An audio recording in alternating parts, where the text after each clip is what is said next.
1.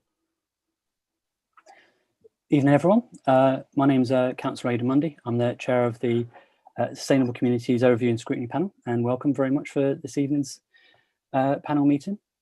So I would like to start by welcoming everyone, particularly our public speakers. Thank you very much for giving up your time this evening to talk about the issues that are affecting you. I'd also like to say and remind everyone to expect everyone to be treated with respect, according to the same as one would want to be treated themselves, officers and members of the public, and those who have been invited to speak to this committee this evening to listen, obviously, to the questions and the responses given by officers. And members of the public, of course, shouldn't be interrupted when they give their 3-minute speech later on in the proceedings. We're going to move to item 1, which is apologies for absence. Rosie, do you have any apologies, please? No, we don't have any apologies, Chair. I've just had a message from Councillor Welton that he will join these proceedings perhaps a bit later, towards 8 o'clock, but he's not due to formally speak at the minute. He'd probably come in a bit later on if members want to hear from him. Do we have any declarations of interest? No declarations? Good, thank you very much. Minutes from the previous meeting. Can someone confirm, or if you've reviewed them, please say if there's any amendments being made, but otherwise can I get a seconder to say that they're a true and accurate account to reflect the previous meeting? Yeah, they seem to look fine to me. Good stuff, thank you very much, Dan. And we now move on to the main item of business this evening, emissions-based charging. So just to give a recap for those who are watching. So we're going to start with going through some of the rationale, going to move into the consultation, and then we're going to hear from public speakers from 3 of our resident associations, move on to how such a scheme will be implemented, its impact, and then move on to any panel recommendations there may be. Chris, would you mind opening up from the officer's perspective on the rationale behind the policy, please? Certainly, thanks, Chair. I'll probably just set out for maybe 5 minutes the background to this report and cover 6 items, if you don't mind. Why are we introducing or proposing this policy, and why now? What the impact of COVID has been, what's proposed and what's our approach to the charges. Fourthly, consultation and the equality assessment that we've carried out. Fifthly, financial forecasting and the revenue that might be generated. And then lastly, incentivization and how we might encourage the right behaviour. So if you'll bear with me, Chair and panel members, I'll just run through those 6 points. Firstly, why and why now? The principles and the proposals set out in the report were always planned to follow on from the review of parking charges that was implemented earlier this year. The Council committed to reviewing the diesel levy after 3 years of its introduction in 2017. And in addition, the Council committed to looking at emissions-based charging in order to explore a more sophisticated approach to the way in which charges are applied. And this report was actually due to be brought to scrutiny in spring of this year, but COVID interrupted and the consultation that was due to follow and the report in front of you was also delayed. The delay has not affected the underlying rationale for actions in this area of policy, though, and that was clearly set out in the numerous reports last year that underpins the increase in charges that were implemented in January of this year. And those factors, that rationale includes, firstly, our legal duty to improve air quality. Secondly, our public health objectives, including air quality related matters, but also obesity, diabetes, and other public health issues affected by low levels of active travel. And more recently, the adoption of the Council's Climate Action Plan in November has added to the rationale and the pressing requirements to reduce carbon emissions. The second issue that I just wanted to cover was the impact of COVID. It did delay this report and it's had a huge impact on our lives. One silver lining for a short period in spring was the significant reduction in air pollution due to reduced car and van use. That helped ease air pollution levels across London, which were previously at levels above the legal limit. Air pollution improved more in inner London, but the benefits were fairly short-lived, with a return to vehicle movements in excess of pre-COVID levels in large parts of outer London, and the consequent impact on air quality. The report makes clear that car use has been increasing over the last decade, and sets out why we believe that is, in particular the cost of motoring compared to other forms of transport. The pandemic has created a slightly confusing picture, though. With reduced public transport capacity, we've seen more car use. In February, before the pandemic, we did see a drop in resident parking permits being applied for, possibly signalling an immediate beneficial impact of the policy that was adopted and implemented from January. However, it's very hard so far to distinguish the impact of COVID from the impact of the council policy to increase charges so far. Thankfully, with the vaccine being rolled out and public transport capacity likely to return, availability, we hope, will return to pre-COVID levels in 2021, and our lives will return to something in terms of a new normal.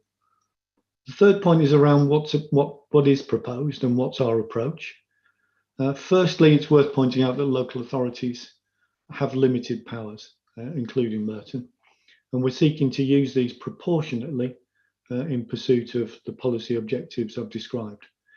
We have no control over road user pricing. We have no control over fuel duty or vehicle excise duty. And whilst we know that government is looking at these matters and has recently concluded a call for evidence on those matters, or at least some of them, it's unclear if or when any policy response will follow. And we recently wrote to the DfT to seek clarity on that point. So our approach is to build on the policy direction that we've adopted as a council and implemented, in particular in January this year. However, this is not a hike in prices across the board that's proposed. The approach is to tweak and adjust the pricing as a driver of behaviour change. And this adjustment is to recognise that not all vehicles pollute equally, hence the adoption of the vehicle excise duty style approach. And secondly, that the diesel levy that we adopted is a blunt tool and can be now replaced with something more suitable that encourages the right actions. Emissions-based charging is a very clear objective to reduce the number of high polluting vehicles, while it supports the previous parking charges in encouraging people to walk, cycle or use sustainable transport to tackle sedentary activity. This policy in front of you this evening is more focused on air quality, and it's in line with government ambitions around climate change and air quality. For example, bringing forward the ban on sales of petrol and diesel vehicles and the language in the vehicle excise duty call for evidence around making the polluter pay. So we're building on the foundation that was introduced in January this year. We're building on that foundation of the PTAL approach, proximity to good public transport, and on the duration of CPZs and the operating hours. And we're adopting an approach for emissions-based charging that 17 other London boroughs have adopted. We heard from motorists who responded to the consultation last year that we should consider emissions-based charging. And this allows us to adopt the principle of polluter pays. Based on our understanding of what types of vehicles are currently owned in Merton, we believe that most people, around 2/3, will either see their charges reduce, stay the same, or have a modest increase of around £60 or up to £60 per annum. Where we're proposing higher charges, particularly in comparison to other boroughs, that's because we wouldn't be able to realise the behaviour change that we're seeking without it. And our ambition is for fewer people ultimately to be paying these charges. What we want to see is for them to give up their permit or shift to a less polluting vehicle. And we wouldn't be able to get that behaviour change without an increase in the charges such as those we're proposing. We're proposing annual visitor permits increase, and since these can be used on any car, they'll reflect the highest polluting vehicle type. Pay and display charges will increase for some motorists that drive higher polluting vehicles, helping to reduce air pollution in our town centres and other locations. And we want to encourage individual daily purchases as opposed to season tickets, since this will incentivise less car use. So our approach to the pricing of season tickets is changing as well. We'll be investing in new parking pay and display machines to allow for vehicle type to be recognised and the appropriate charge made. Ringo already allows for this, but we still have customers who want to pay by cash, and this will continue. And this report is not about an end to the ability to pay by cash. The next point just to touch upon is around consultation and the equality analysis. And this report follows extensive consultation that was extended in time duration and achieved over 1,600 responses. The report provides a lot of detail on the nature of the feedback and the officer response to the matters raised in that feedback. And it's very clear that for many motorists, this change is very challenging, and the behaviour change that we're encouraging is hard for many. However, none of the responses, individually or collectively, outweighed the policy objectives and the rationale set out, in our opinion. Similarly, the equality assessment is detailed and comprehensive and does identify that there may be negative impacts on some of the communities with protected characteristics covered by the equalities legislation. And it's your duty and Cabinet's duty, it's part of the Public Sector Equalities Act, public sector duty to assess that. And the draft action plan seeks to address some of these, but some will require longer term investment by others in the sort of infrastructure we need to ensure in particular that public transport is accessible for all. Financial forecasting, just to turn to that for a moment. So a common response from consultees was that this is just a money-making exercise. I wanted to assure members that this isn't the case, and such action would be unlawful.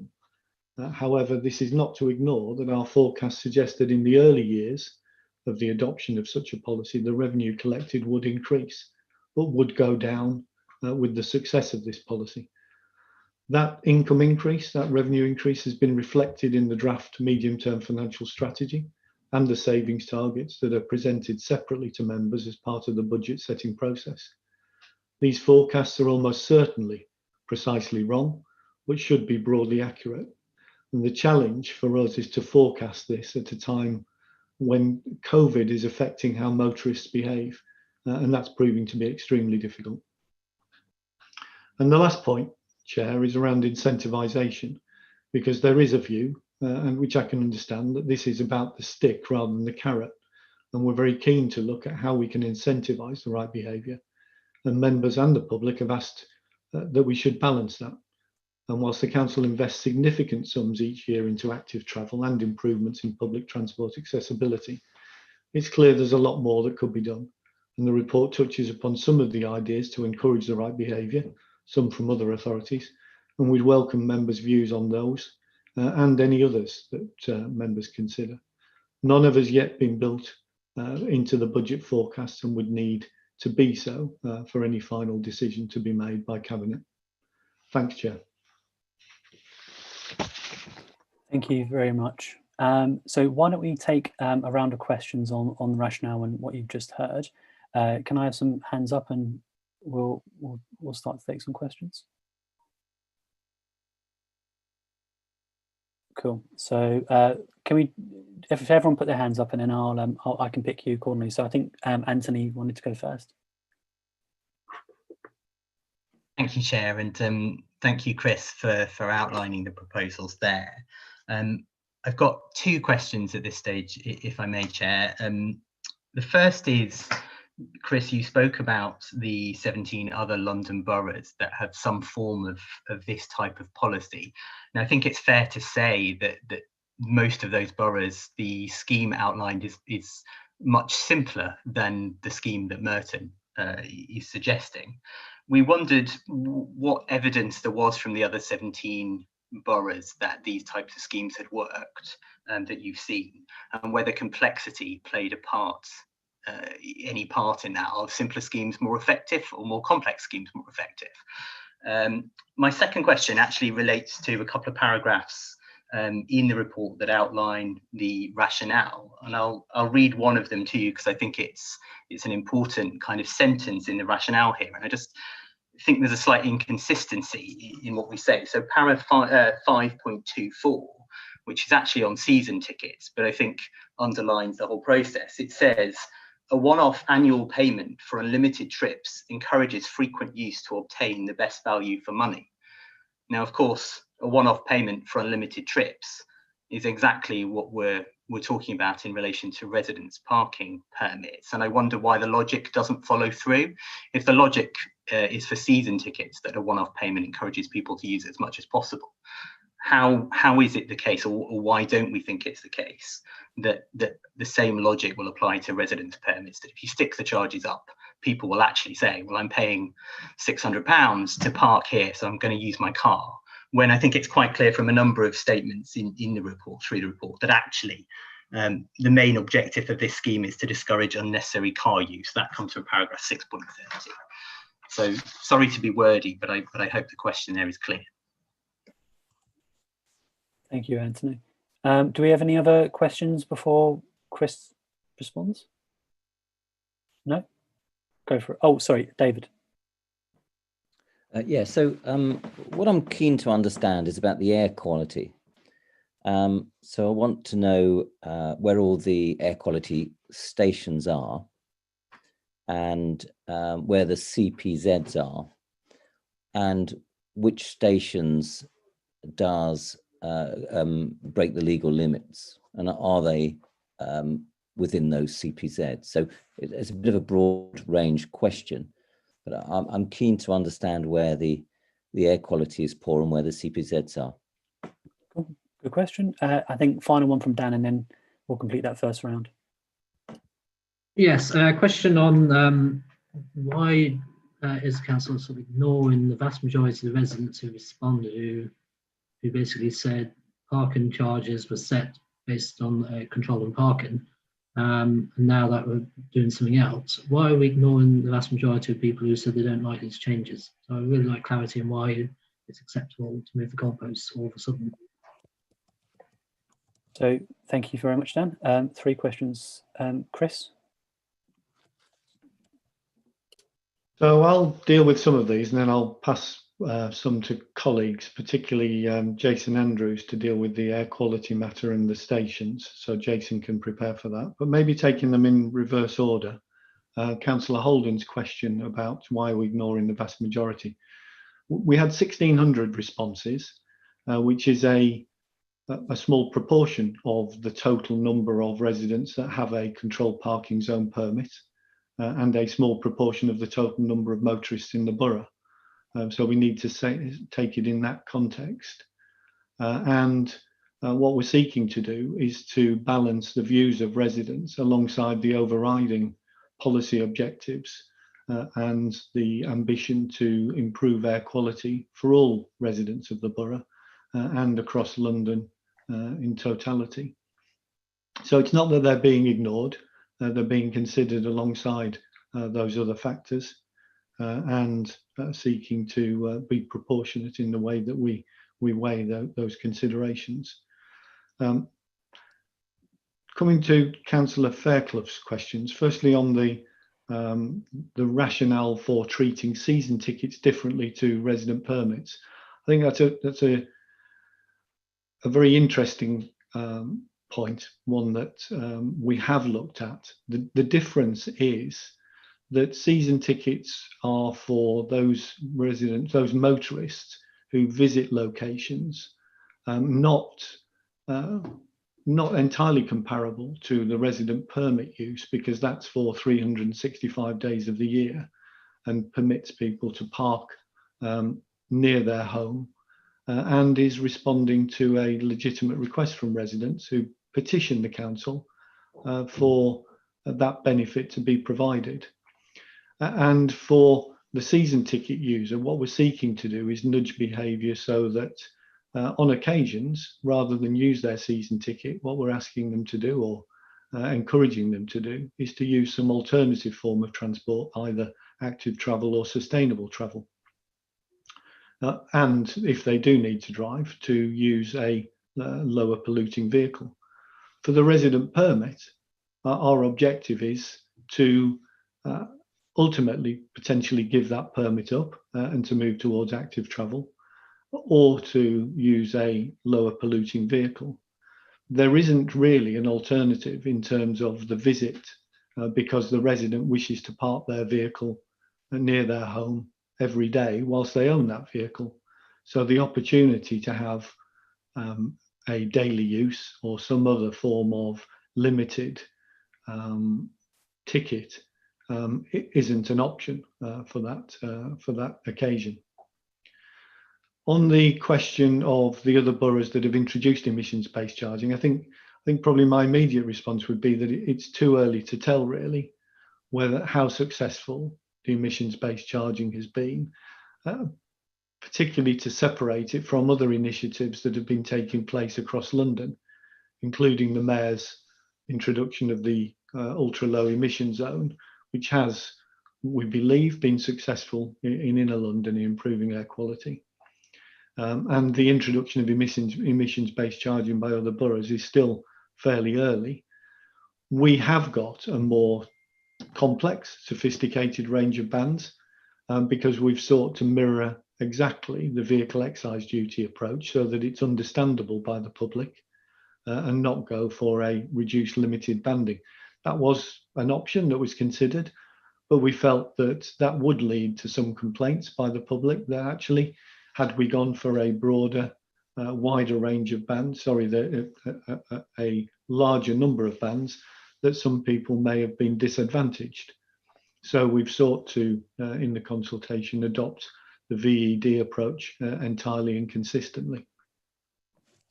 So perhaps there I'll hand over to Jason Andrews to address the question of air quality stations, and then whether Kath, James or Ben wanted to add to any of the points I've made, they may wish to. Thanks, Chris. First of all, can you all hear me? Because my camera seems to be fading in and out, so I apologise for that. It looks like Instagram, but we can see you. That's right. That's my network connection. It's quite a large question. Every year we produce what's called an annual status report of air quality monitoring in the borough. This outlines all our monitoring stations and gives data for the previous year. It's always a year behind because the data is annualized. So most of that data, actually all of that data is already out in the public realm. So just to give you a brief overview, we have 2 automated monitoring stations in the borough, and we have 50, around 50 diffusion tube, a network of 50 diffusion tubes in the borough. This was reviewed in 2016 because we felt that the network needed to be extended. I can give you the names of each site. There's quite a lot of them. We've also been monitoring at schools in the borough, so we covered 77 schools. So the data we have for air quality is quite in depth, and we also publish the monthly data as well. So all of that information's there. In general, of the sites we have, about 33 of them breach the legal limits. These are spread throughout the borough. And it's mainly around those busy town centres and roads that are congested. So I can go through each site individually, but I don't know whether you want to do that. I'm quite happy to do that. I also have the data for during lockdown and the impact of COVID, which was, as Chris said, quite a unique period of time where we did see a lot of areas fall into compliance of that. But the data is all available on our website, and I'm more than happy to go through individual sites if you want to. No, so Chair, I just want to add one sentence. I know it's publicly available, and the reason I was asking is why it hasn't been used to determine how to reduce the issues with air quality. So if you map the CPZs and you map the air quality, it's as if those stations have not been considered in this, because the air quality is very poor in the areas where there's a lot of pollution, but the cost of CPZs in those areas is lower than other places where the air is better. Well, that's a good point to start to turn towards the consultation. Thanks, David. Before I do though, does any other colleague have a question on Rationale? Yes, Well, one final one. Dan, I think you've had one already at a minute. I think Mike was first. Sorry, Mike, anyone else? Mike, go for it. Well, it's I've got some general questions. So will we come back for other questions as well? General questions is this bit here. So yeah. Okay, that's fine. Thank you. Yeah. I've got three main questions really. One is you've mentioned that Chris, that there are 17 London boroughs who have introduced emission-based charging to date. Do you know how many have got them in the pipeline, and how many are coming along? Because it'd be interesting to know whether it's going to be a cross London thing in the end. The second is I know that we, as a borough, we offer carers passes for people who are carers. So people who have to have carers come into their home, you can get a pass for those people. To what extent are we promoting those as and making people aware of that? I wonder what the uptake is so far, and how we can ensure that no one is disadvantaged in terms of their caring needs as a result of this. And incentivizing public transport or alternative transport you mentioned earlier. Can we put, I know that there is discussion about having part-time season tickets, Oyster cards, basically, because a lot of people, many of ourselves included, I'm sure, are not traveling into the office 5 days a week, nor will we again. So to what extent can we put pressure on? Because it's going to dissuade people from using a season ticket if they have to pay the whole annual charge for public transport when they're only using it 2 days a week. So will there be prorated Oyster cards? And coupled with that, maybe prorated season tickets for people who are, as a parking charge, businesses or people who are not going to need it 5 days a week in the borough, or 7 days a week, but prorated to that extent. So is there any possibility there? So they're my three areas. Thank you. Thank you, Mike. I think we've got final one from Dan, and then let's close up this bit and move on to consultation. Dan, sorry, follow up?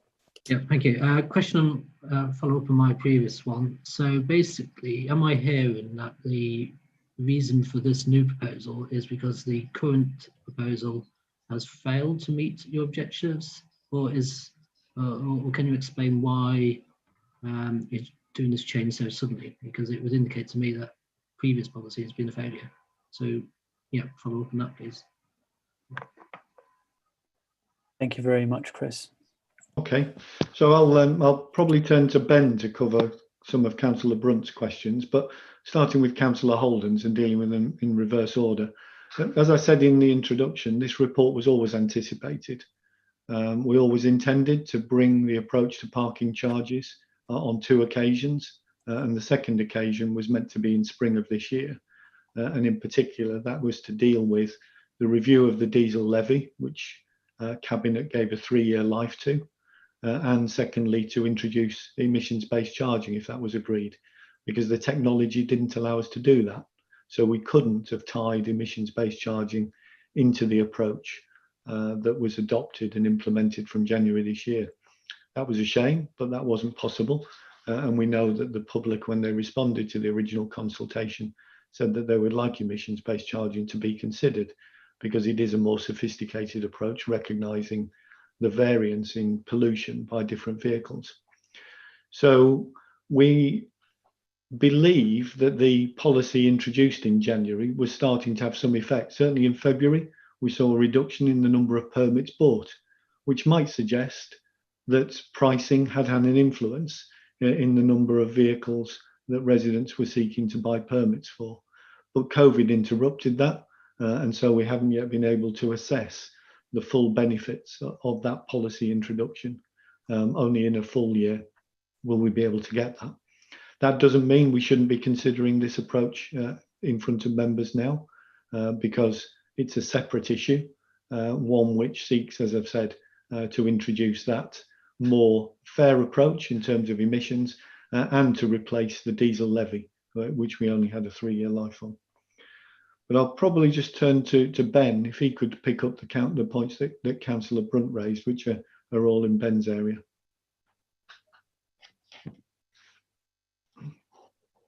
The mute button. Thank you, Chair. So yes, 17 boroughs have a form of emission-based charging at the moment.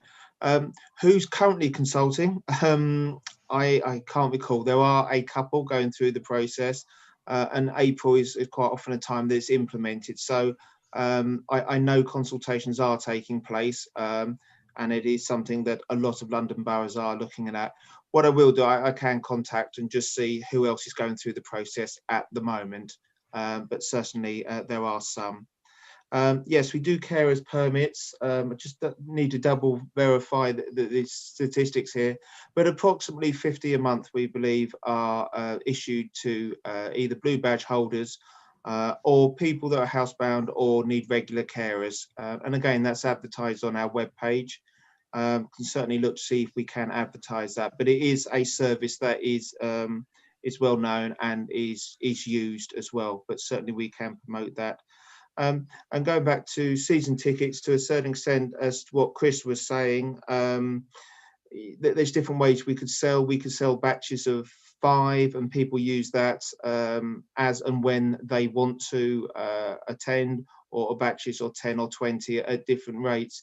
I think the principle was, the annual season ticket does encourage multiple use.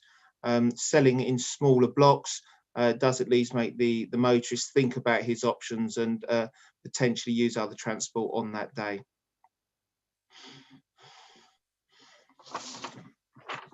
Thank you very much. I'd like to take this minute to move on to the consultation section. We've already started talking about that, particularly in David's comments about use of data. Does anyone have any particular questions here? If you can raise your hand using the hand tool. I've got a question. Particularly, I was really impressed with the amount of feedback you got from online and the outreach as well done, particularly in the community groups. But I was quite bearing that in mind. It was really interesting to see the level of people who actually fed back on that engagement was predominantly car users and car owners, rather than those with a wider interest in the environment. Is there anything, reflecting on that, is there anything more we could do to actually get the voice of non-car owners as well listened to? I mean, I know there are several who are members of the panel as well. And why don't we have another 2 questions? So we've got Anthony first, and then Dan. Thanks, Chair. On the consultation section, I wanted to ask about what seems to me the main 2 elements of the report is either to sort of policy objectives, either to get people to give up their cars or get people to use their cars less. I wondered if those questions were asked as policy objectives and whether there's public support for one or another or both to any level. My second question is slightly more specific. It's about the way the consultation has dealt with visitors' e-permits particularly, and also scratch cards. But in the section on disabled residents, for example, paragraph 6.2, it only talks about the ownership of cars by older people or people with disabilities. It doesn't talk about the effect of the policy in relation to e-permits or scratch cards. It's just about sort of ownership of the vehicle. And on that, I was very pleased to see the equality impact assessment, especially the outreach to particular groups. I mean, that looked fantastic. It looked like a lot of effort had gone into that. So thank you for that. And I just wanted to confirm, given that there were some negative impacts identified, that the action plan that's been outlined, is it intended that the action plan, draft action plan, will be referred back to some groups to consult with again to check that those measures are good measures to take forward? I think that was 3 questions. But yeah, Dan, go for it. 2.5, Chair, 2.5. Yes, thank you. In terms of the comment about the number of car owners responding, I think that's just a bit of a red herring, because when you're having a series of proposals that have a demonstrable impact on car owners, then it's not surprised that they're going to respond the most. Now, I did respond as a non-car owner because I also thought the policy had issues, but maybe most people wouldn't think to do so. So it's no surprise that the public responded in the way they did. In terms of consultation, I'd be keen to know explicitly what response you received from any particular vulnerable groups, and which ones actually responded to you, and whether or not you've taken on board any feedback. It's not particularly clear from the report if that is the case. Thanks very much. Chris? Yeah, again, I'll probably turn to Ben and Kath to pick up those questions on consultation. But whilst they're thinking about the issues in there, I think it is inevitable that those who are most adversely affected will be the main responders to consultation. Now, the last consultation that we had on parking charges, I think there were over 3,000 responders. So I don't know what we read into the fact that there were fewer responders. We can probably do more to seek the views of those who are going to be more beneficially impacted by the improvements in air quality. And we did encourage people like Sustainable Merton to respond. And we have had responses, as you can see, from some groups. But I think it is inevitable that we'll have that situation. Just before I turn to Ben and Kath and Councillor Fairclough's first question around just wanted to clarify our approach is not just about encouraging people to give up their car or to use it less. It's also to, if they do wish to have a car, to use a less polluting car. So there is a middle way. It's not just about having no car or using it less. It is also about having one which is less damaging to the environment. And we did seek to encourage that. Whether the questions could have been improved, I don't know, in order to seek responses. But I think we've had a pretty healthy response to the questions that were posed. I'll ask Ben to come in on the question of the e-permits and the scratch cards and whether there were any particular responses from those who were disadvantaged.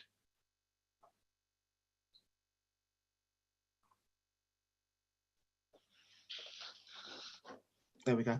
I thought it's quite a narrow point, which I'd probably have to look at again on that issue. I mean, the principle was set out there and the logic behind incremental charges going through. So I can have a quick look now as we have that discussion to see if that on that narrow point there were matters raised. Afraid I can't answer straight away. If you can bear with me while I look at that in the responses that we've received, which we have summarised in the appendix at the back. So I'll just remind myself of those if I could. I think a lot of those are in the appendix, the responses. It may help actually if there is any particular one that stood out for you, rather, unless you want to familiarise yourself and then come back on that, and Kath maybe speak on that point. Yeah, maybe okay. I could clarify my question slightly. Yes, that might help, Chair. So I think my point was more that the sort of consultation, the response from the council to the consultation talked largely about essentially about residence permits. So when issues were raised about people with disabilities, the answer was, about the residence permit and about the ownership of vehicles, rather than the e-permits or scratch card issue. And I just wondered if that issue had been addressed by the consultation. I couldn't see it anywhere, but I just wondered if it had been addressed in the consultation anyway. I don't think so specifically. I mean, one of the things that is happening is the choice that people have for e-visitor vouchers now, and it is a service that customers are taking up. In October, November, there was 40% of the e-visitors was through an electric option rather than scratch cards. So it is something where customers can actually use that facility, and if emission-based charging comes in and they're in the right vehicle, by going through that process, that would, be a lower charge for them. So it's a service that we currently already offer, and it has been taken up as well. And just to come back on one of your other questions, Councillor Fairclough, certainly we will be going back to the equalities groups on the draft action plan. I know from the last round of consultation that we had, that was an area that was overlooked, which we then concluded subsequently, and we'll ensure that that isn't omitted on this occasion. Thank you, Chris. First, I've got an apology. I should have brought Geraldine in because she's on the phone before moving on. Geraldine, do you have a question at all at this time? Yeah. Hello, Aidan. Hiya. I didn't really want to bring up anything at this point. I don't think. I've got some comments to make later on when we come to the recommendation bit. So I'm okay for now. Thank you. Brilliant. I'll call you back in. Okay. And finally, back to Dan for a follow-up before we go to our public speakers. Yeah, thank you, Chair. When I look at the report, paragraph 211 to 12, it talks about the number of people responding who are very much against this policy and unfairness. Surely the level of against displayed by the public is a reason to stall, to try and work out a way to present to the public why this is beneficial rather than just bludgeoning on ahead anyway. So surely this should give cause for pause rather than carry on. I'd like to know what your thoughts are on that. I think that's what I've been asked to recommend or otherwise tonight. But Chris, if you feel you can comment on that, then by all means. Yeah, I suppose I'm in danger of covering what I've introduced earlier. I think 1,600 responses is probably less than 8% of the total number of CPZ permit holders. I think we have about 18,000 per annum. Ben may correct me on that. And an even smaller percentage of the total number of motorists in the borough, which is increasing, as we can see. So it is a small proportion, and I accept that those were predominantly against and opposed. And I think that is not unexpected, really, because we are proposing a modest increase in some charges, and nobody wants to have to pay more money, but we believe that the policy objectives at stake here outweigh that modest increase in charges, albeit at the higher end for the very higher polluting vehicles, a much higher increase in charges. But that is to seek to offset and reduce the damaging impact on the lives of residents in the borough and across London. Thanks, Chair. Thank you, Chris. And yeah, I mean, for me, I was particularly interested in how the bridge from this policy came from the first consultation. And, you listen to public opinion and implement it, and then put a consultation out. And then obviously, as you say, feedback comes because naturally one wouldn't want to pay more for parking. Great. If I'd like to turn to our public speakers now. So we've got representatives from on behalf of the Resident Association of West Wimbledon, Collieswood and the Apostles. So could I ask Dr. Morgan to speak first? So Dr. Morgan, I'll speak for about 3 minutes, and then I'll ask the panel if they've got any questions of you to elaborate further. And then what we'll probably do is at the end, after all three of you have spoken, ask officers if there's any initial response collectively, because you may bring similar themes up in your remarks. Is that okay with everyone and officers as well? Fine, thank you. Yeah. Cool, thank you very much. You're good to go.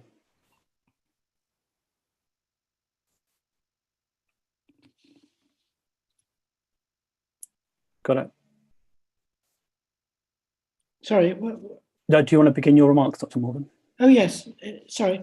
Well, I'd like to address two issues relating to the residential permits. Some things have been touched on by other speakers, but I think they're very important, so we need to focus on them. One is the fairness of the current system. When CPZ was introduced, we were assured that permits would cost only the operational costs. However, the proposed emission-related charges applies only to CPZs and not to all motorists. The council argues that this is the only group that they have able to levy this cost.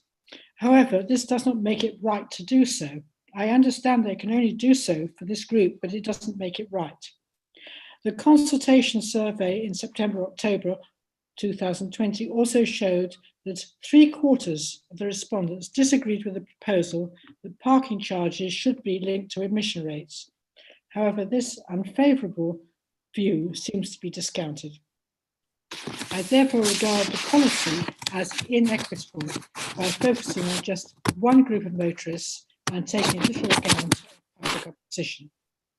My second point relates to the level of charges, particularly for the two highest bands. I think that's L and M. Older cars in these bands will have to pay £500 per annum in relation to the borough charges, plus a national emission rate of £275. So an overall of nearly £800. This is totally inappropriate increase and considerably higher than for the few outer London boroughs with emission-related charges. It also comes when many people, particularly those in lower income groups, are struggling financially with the effects of COVID. So to increase charges to this extent, I think is completely inappropriate. Secondly, emission charges alone do not necessarily correlate with total pollution. For example, people with older cars are often older people and use public transport where this is a feasible option, but do value their cars and drive a very low mileage, often 2,000 to 3,000 miles per year. And obviously their car does not pollute when parked, and for a long time, much of the time, it is just parked. Not considering mileage, therefore, often gives a partial view, and getting rid of older cars is not likely to decrease pollution to the extent envisaged. Finally, the stated aim is to nudge people to change behaviour, and particularly to swap to a new model of car with lower emission rates. However, nudge theory assumes free choice, whereas choices are often constrained by finances and particularly affects older people and lower income groups. For people who are in a position to turn a front garden into an off-street parking, this nudge will also not be effective in reducing pollution because they'll still retain their car. It may also have an adverse effect on the environment by getting rid of vegetation. So a reduction in permits in the long run may not be equated with a reduction in pollution. In conclusion, emission-based parking charges are not an equitable approach and unlikely to be as effective as claimed. If this does go ahead, there must be a very significant reduction in charges as the top end, as I see this as completely inappropriate, particularly in relation to older people and lower income groups. Thank you. Thank you, Dr. Morgan. Do we have any comments or questions for Dr. Morgan? Yes, comment. I agree entirely with everything Dr. Morgan has said. Okay. Dr. Morgan, thank you very much. I really appreciate that, especially with your previous professional experience as well. So our speaker from the Collieswood Resident Association is unavailable, I'm afraid. So we'll go direct to Chris Markman on behalf of the Apostles Resident Association. Chris. Good evening, everybody. So I'm speaking from the Apostles Residents Association and also to some extent from the Rains Park Association, which covers businesses and residents and others in Rains Park town centre. And I suppose what I'm wanting to say from myself is, look, I'm very happy to go along with all you're saying about the environment. And yes, we've got to use vehicles less in future if our planet is to survive. I'm 100% with you. I'm also happy actually to pay more for the privilege of running a car. That seems to me only right. But that the reason the consultation hit so hard against your proposals is simply the unfairness of it, as Dr. Morgan has already pointed out. And when you say there's only a small number of responses, a lot of people knew that we, as leaders of associations, were going to feed back their feelings to you. And it's interesting that the feelings are all similar from people I've spoken to. And what we're feeling here in the lower ends of Rains Park, if you like, is, look, if you live in the village and you've got a driveway, you pay absolute zilch for this. If we were all paying, that'd be absolutely fine. And we just sort of feel, look, we're hard done by. And I know you can only, as a council, do what you can do, but it just feels, if you put yourselves in our shoes, in our feet, it just feels totally unfair. But what I want to say to you is, whatever you do, will you look at the visitor parking? I remember Stephen Allen Brittis some years back as leader of the council, he reduced it to £2.50 a day and £1.50 for half a day. He said, let that be fair. And having differential charges is going to make it impossible.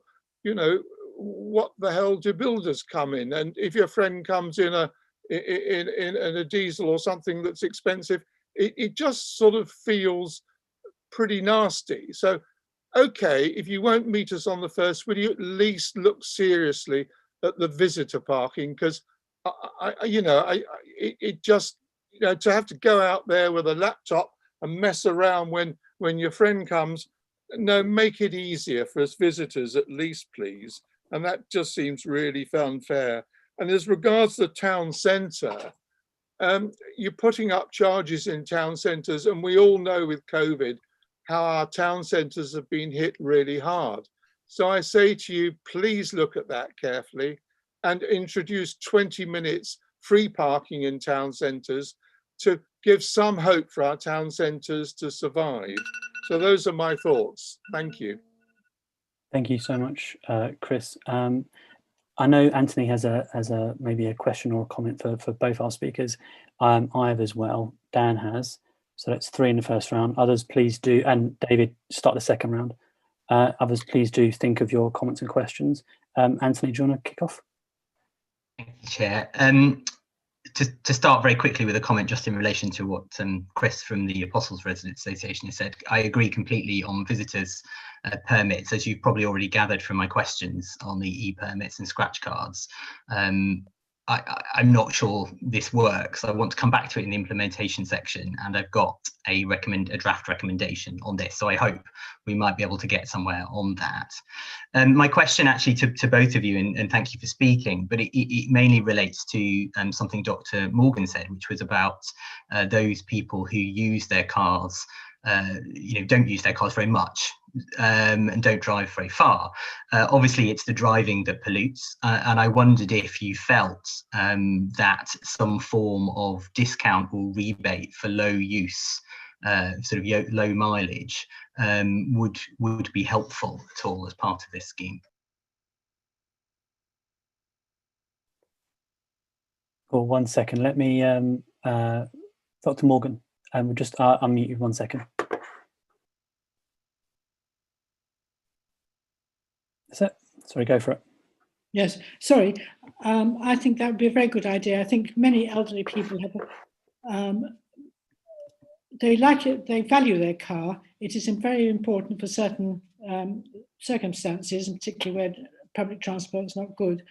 But they will go on public transport where possible. And I think to take into account the fairly low mileage of many older people, particularly older people, but generally, is would be very important. And I totally agree with you. Chris, do you have any comments or additions to, sorry, Chris Larkin, sorry, any comments or additions to what Anthony said? No, I have nothing further to say, but I agree on the whole visitor parking, as I've already said. Thank you both very much. I've got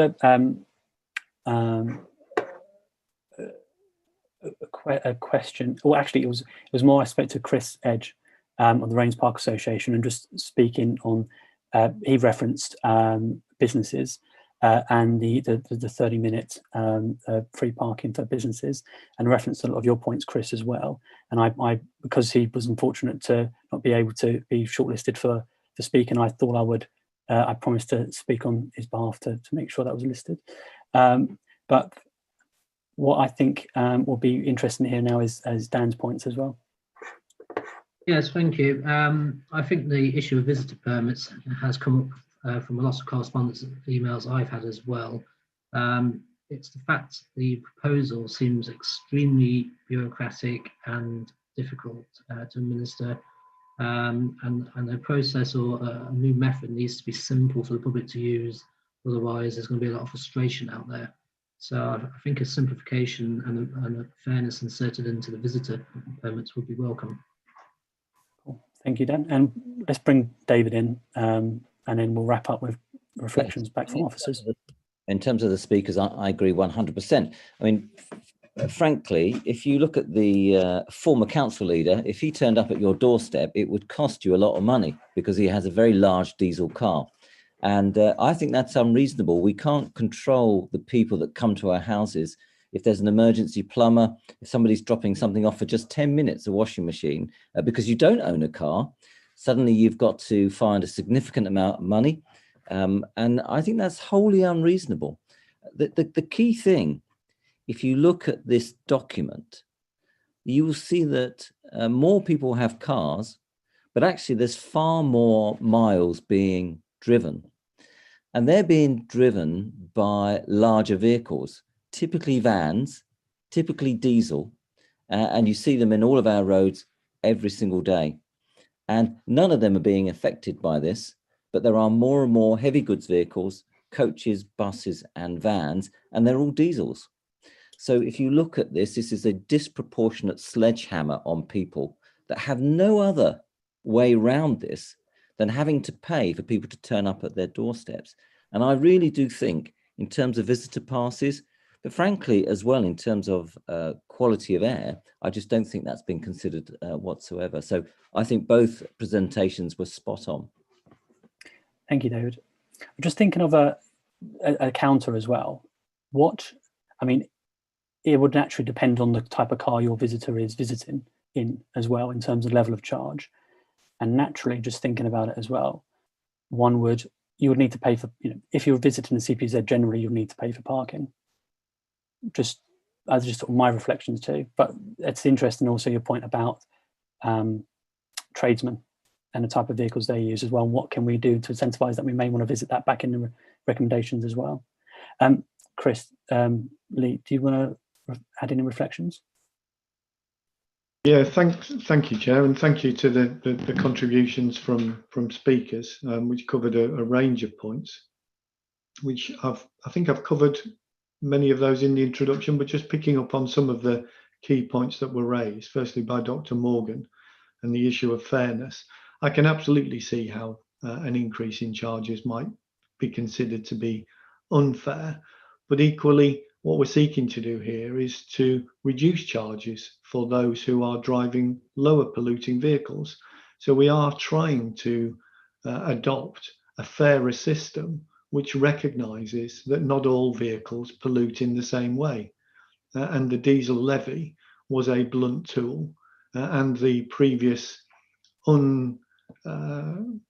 disaggregated approach to resident parking permits was blunt, or is blunt, in that it doesn't recognise that some vehicles pollute at a higher level. So we are seeking to have a greater degree of fairness. I take the point that the level of charges that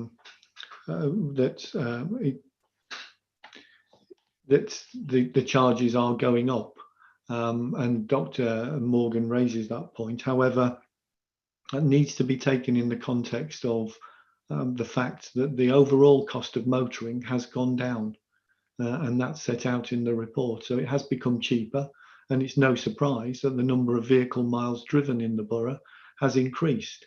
So whilst it might not be wholly appreciated in comparison to other forms of transport, it is now cheaper to drive a motor car in London than it has been in the past.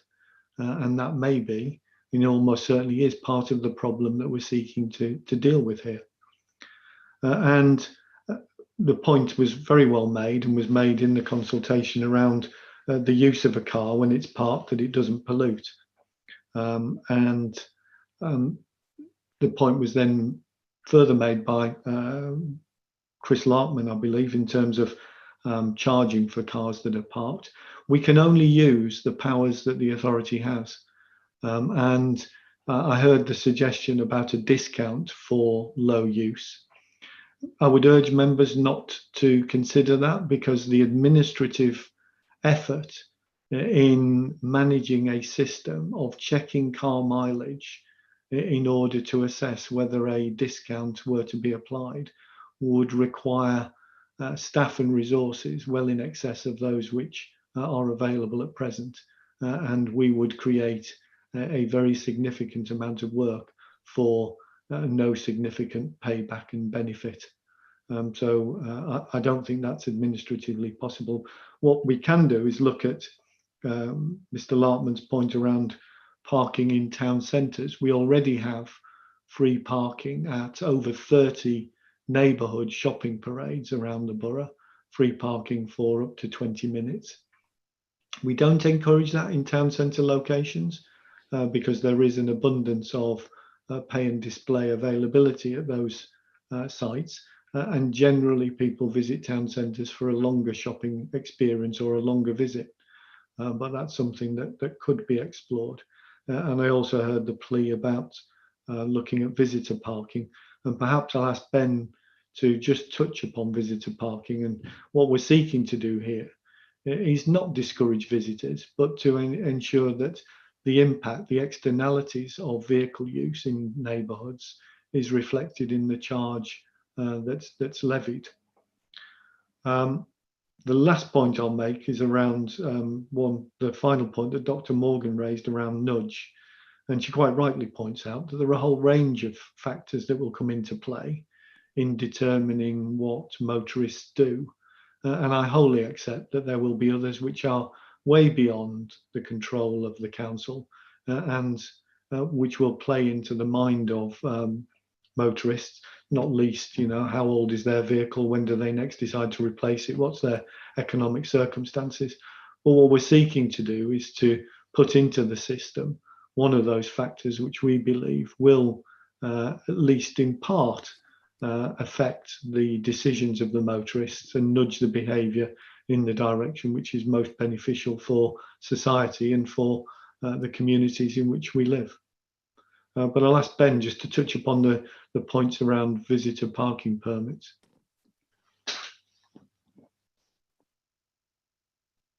Thank you, Chris, and maybe Kath can contribute as well potentially. I mean, I can talk through the structure and the logic, and it is there as an incentive for visitors and friends that are coming there to think about their vehicle and their travel choice as well. As I said earlier, the uptake of the electronic version, which is quick and easy, can be done on a smartphone, can be used. So it is a simple and clear choice. In terms of the scratch cards, we're not looking to phase those out with any immediate effect. The uptake of e-vouchers, is growing, but that option will be there. So it's an easy option for either scratch card or electric, whatever the preference is. But I don't know, Kath, is there anything else you wanted to pick up on the rationale behind the visitors vouchers? Not so much around the rationale, but I think one of the things that we have been working on is how we can help people move from cash-based systems through to using the Ringo systems, etc. And I think there is work for us to do in terms of how we work with various groups to assist them to do that. And obviously, if you use the permit system, then you are very likely to pay a lesser charge because it is based on the pollution of the vehicle rather than just a blanket charge. But the difficulty is if you take away the highest charges from, for example, scratch cards, then there's no way of knowing how those scratch cards get used on what vehicles. And again, this comes down to, we have to have some form of being able to administer the scheme. So I think what we will do is look very heavily at how we can work with groups to try and make, the ability to use some of these new systems a lot more accessible and a lot more easier for people to ensure that they pay the right charge at the appropriate time. Thank you very much. Brilliant. So why don't we move on to talking more about the practical steps and implementation. I suspect this may be the most popular section. Dan, is that a legacy hand, or do you have a quick go for it? Yes, thank you, Chair. Implementation is going to be a key thing to consider, and given the events of this year's implementation of the current proposals have been at best haphazard and at worst harmful and irritating to a large fraction of the residents. So I would like to ask officers what assurances you can give that the Ringo setup and the council's website will work together in a sufficient fashion that residents do not suffer from problems such as payments being made but not going through, support from the council and their actual addresses being on the system. Because I've had residents, for instance, say they've lived for 20 years here, and all of a sudden under the new system, according to Ringo or the council, their address doesn't exist. So a couple of issues with Ringo. So we've got Ringo website, Anthony, and then I've got a question as well. Thank you, Chair. I wanted briefly, if I might, to come back to the detail of the visitors permits. I mean, this has been fleshed out a little bit, but I thought there were some aspects that hadn't been considered. For example, the equality impact assessment seems only, again, to talk about the sort of main residence permits sort of proposals rather than the visitor permits. Specifically, I'm thinking of the effect of scratch card charges. So the scratch cards will be at the highest price in case they're used for the most polluting vehicles. I don't think that's been included in the equality impact assessment, but I could be wrong. So I wanted to ask about that. And again, I wanted to echo Councillor Holden's comments around Ringo. I've had a number of constituents who have raised problems with the whole sort of Ringo process, whether that's getting their renewal, where they have to re-provide documentation. And I note Chris's comments on the administration of this. I mean, Ringo, for example, already carry out a heavy administrative process when someone renews. Hopefully the £1 million extra that this scheme will raise will help fund some of that. But in addition to problems renewing, we've also had people being ticketed as well because the Ringo systems aren't picking up that they have that they have valid permits, or also the practice of the enforcement officers, which is that they spot a car one day, a fixed penalty notice is applied, and they come back the next day before the resident even knows they got, before they've even had a chance to deal with it, they've got 2 or 3 permits, 2 or 3 FBNs coming through. So I wondered if there some comments around, what we can do around making sure Ringo works for us. And I've got a final one for this round. I'll catch you, David, for the first one of the next one. So what this is, I mean, this is a new system, and it's been implemented by, I think we said 17 other boroughs across London as well. How are you sharing your learnings, or how would you plan to share your learnings so that together, collectively, there is more sort of rapid evolution of the scheme, particularly on taking advantage of those benefits we talked about in terms of getting that behaviour change, but also identifying opportunities to refine the scheme or enhance it, to make sure that it's really targeted at those who are, who are the as we've all agreed, in many times in council and through agreeing to cross-party declarations that the polluter should pay as the principal.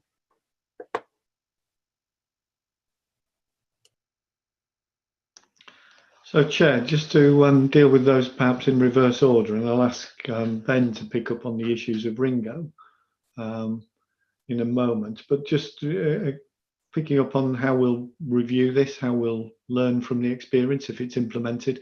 There's already a group of parking managers across London who meet on a regular basis in order to discuss, compare and contrast, and work with transport planners and directors of environment to look at different approaches to how we tackle air quality problems.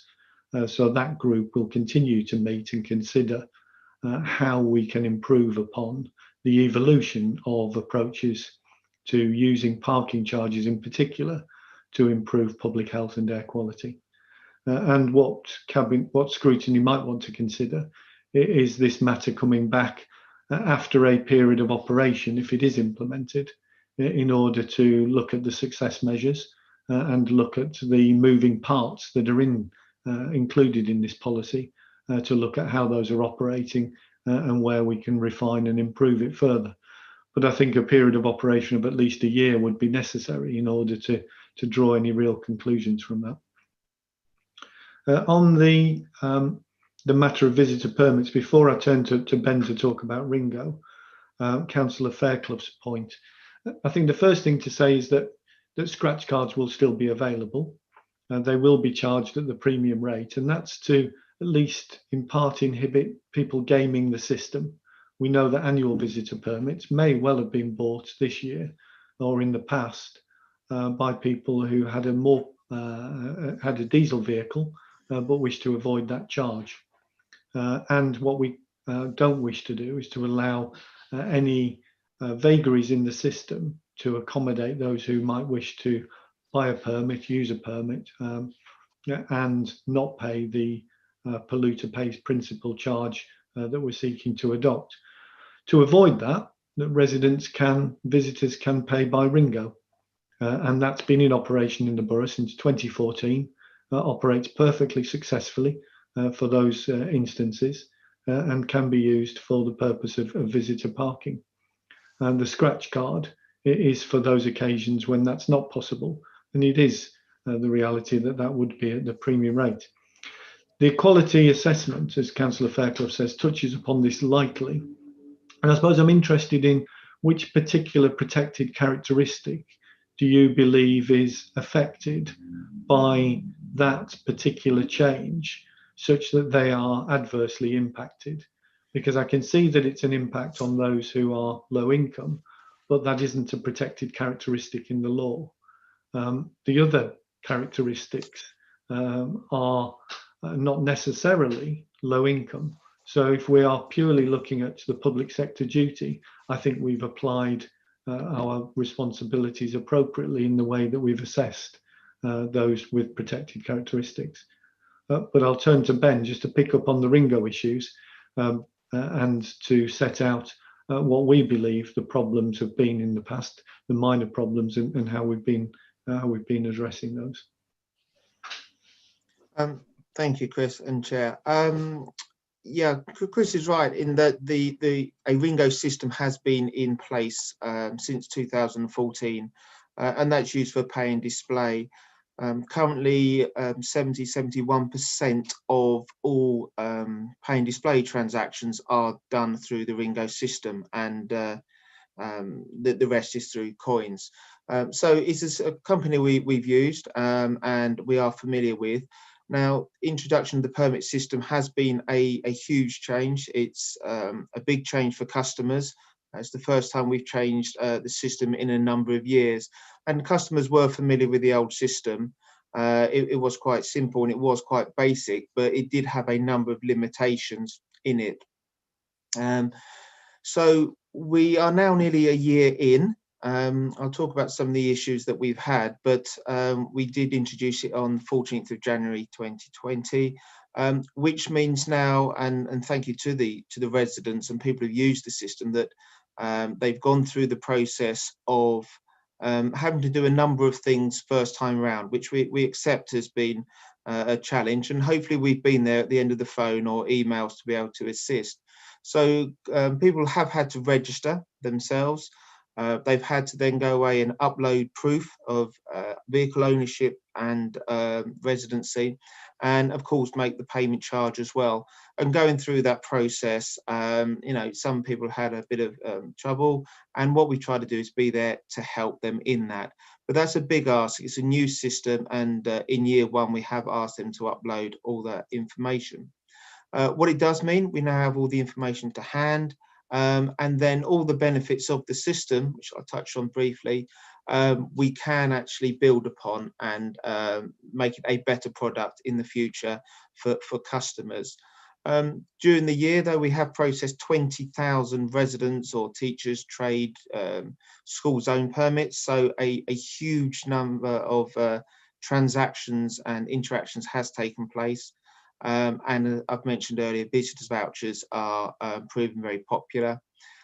People can now change their vehicle on a temporary basis if it's gone into a garage, for example, and customers don't need to wait for the permit coming through the post anymore. So all those things have been a huge change. We are at about 97% of all the applications are now done online, so that's a real shift. Again, we will always offer the service of paper if people are struggling to use it or don't have access to a PC, and certainly we will do that and be on the end of the phone. But quite right, and councillors have raised, there have been some teething problems that have taken place. One of the issues that did result in PCNs being issued was the link between the Ringo permit system and our enforcement system that our CEOs use on street. We did take an awful lot of time to link those two and make sure that all the CPZs, the 1,500 roads, the 500 pay and display base that we have, all link and all talk to each other. And when a CEO goes into a particular street, the correct information comes up. Taking into consideration that some roads are allowed in multiple roads as well. Now, we did go through that and we double checked, but some were unfortunately missed, which, you know, I've got to take responsibility for. They were missed and PCNs were issued. But what we did, as soon as that came to our attention, we aimed to shut that down, fix that link, and of course apologise and cancel those PCNs. It shouldn't have happened. It did, but you say in the great scheme of things, the amount of transactions and the work that's happened, too many, but matters that we've dealt with. In terms of addresses, we've worked to make sure that the address database that's being used is updated to the very latest premium, and it's got links to our National Land and Property Gazetteer as well. So again, that was some teething problems in the earlier months that we worked with Ringo to resolve as well. And there have been a couple of occasions where a temporary permit where someone's gone in and changed and it didn't go through. I think there's been approximately a dozen or 15 of those over the year that haven't gone through. Again, a glitch in the system that should not have happened, but we're working very hard with our contractor to fix those bugs as soon as they come up. What I would say about the future as well, though, Ringo as a company are with a number of other London boroughs in terms of pay and display. I think they're in nearly all of them. But for permit and emission-based charging, They already work with Westminster, City of London, Islington, for example, Camden and others, and have a form of emission-based charging already working. So that gives us some reassurance for the future that they have delivered similar schemes at other places as well. And the other thing, it does allow us to introduce zones like school streets that have come in as well. We were very quickly able to set those up on the new system, process 1,000 or so, I think it's nearly 2,000 residents straight away. And GC3 came online again, and people were able to purchase and be instantly covered as well. So those benefits and the adaptability of the system does allow us to be a little bit more future-proofed. But I absolutely accept there have been some teething problems that shouldn't have happened. But it's my assurances that we do address these as quickly as possible and look to resolve them. And Ringo as a company as well are committed to resolving any issues that come up. Thank you, Ben, and also want to thank you for your candour and hard work in this area. I can imagine it's quite fun, geeky, but also sometimes you know things happen like that, and appreciate you coming to us and explaining it all. David, then I'll go to Geraldine, and I've got a question myself. Yeah, in terms of the philosophy that's been presented tonight is about trying to get people out of polluting vehicles across controlled parking zones. So I'm assuming that all of the controlled parking zones are, if you believe that it's about money, that's the driver, the stick, I'm assuming that all the controlled parking zones for those larger vehicles, everyone's paying the same amount, are they? That's the fact, is it? Sorry, could you, sorry, David, could you just repeat what you said? Because you had a statement and then you swiftly moved into a question. Did I? Right, okay, I didn't know I asked a question even. So the point is that the presentation from officers is saying that if we charge more, that will change people's behaviour and they will move away from polluting vehicles.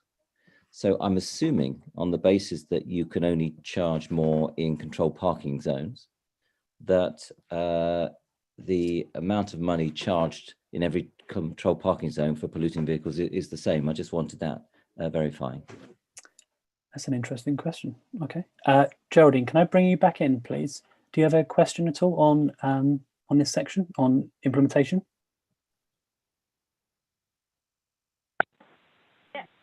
Yeah, thanks, Aidan. It was just to go back to a bit to the incentivization for people to be encouraged to go to move to less polluting cars.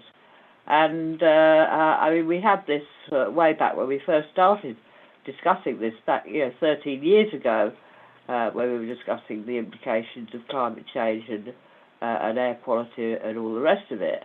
And there was talk then about things like scrappage schemes, which would help people to get rid of their diesel cars and buy something less polluting.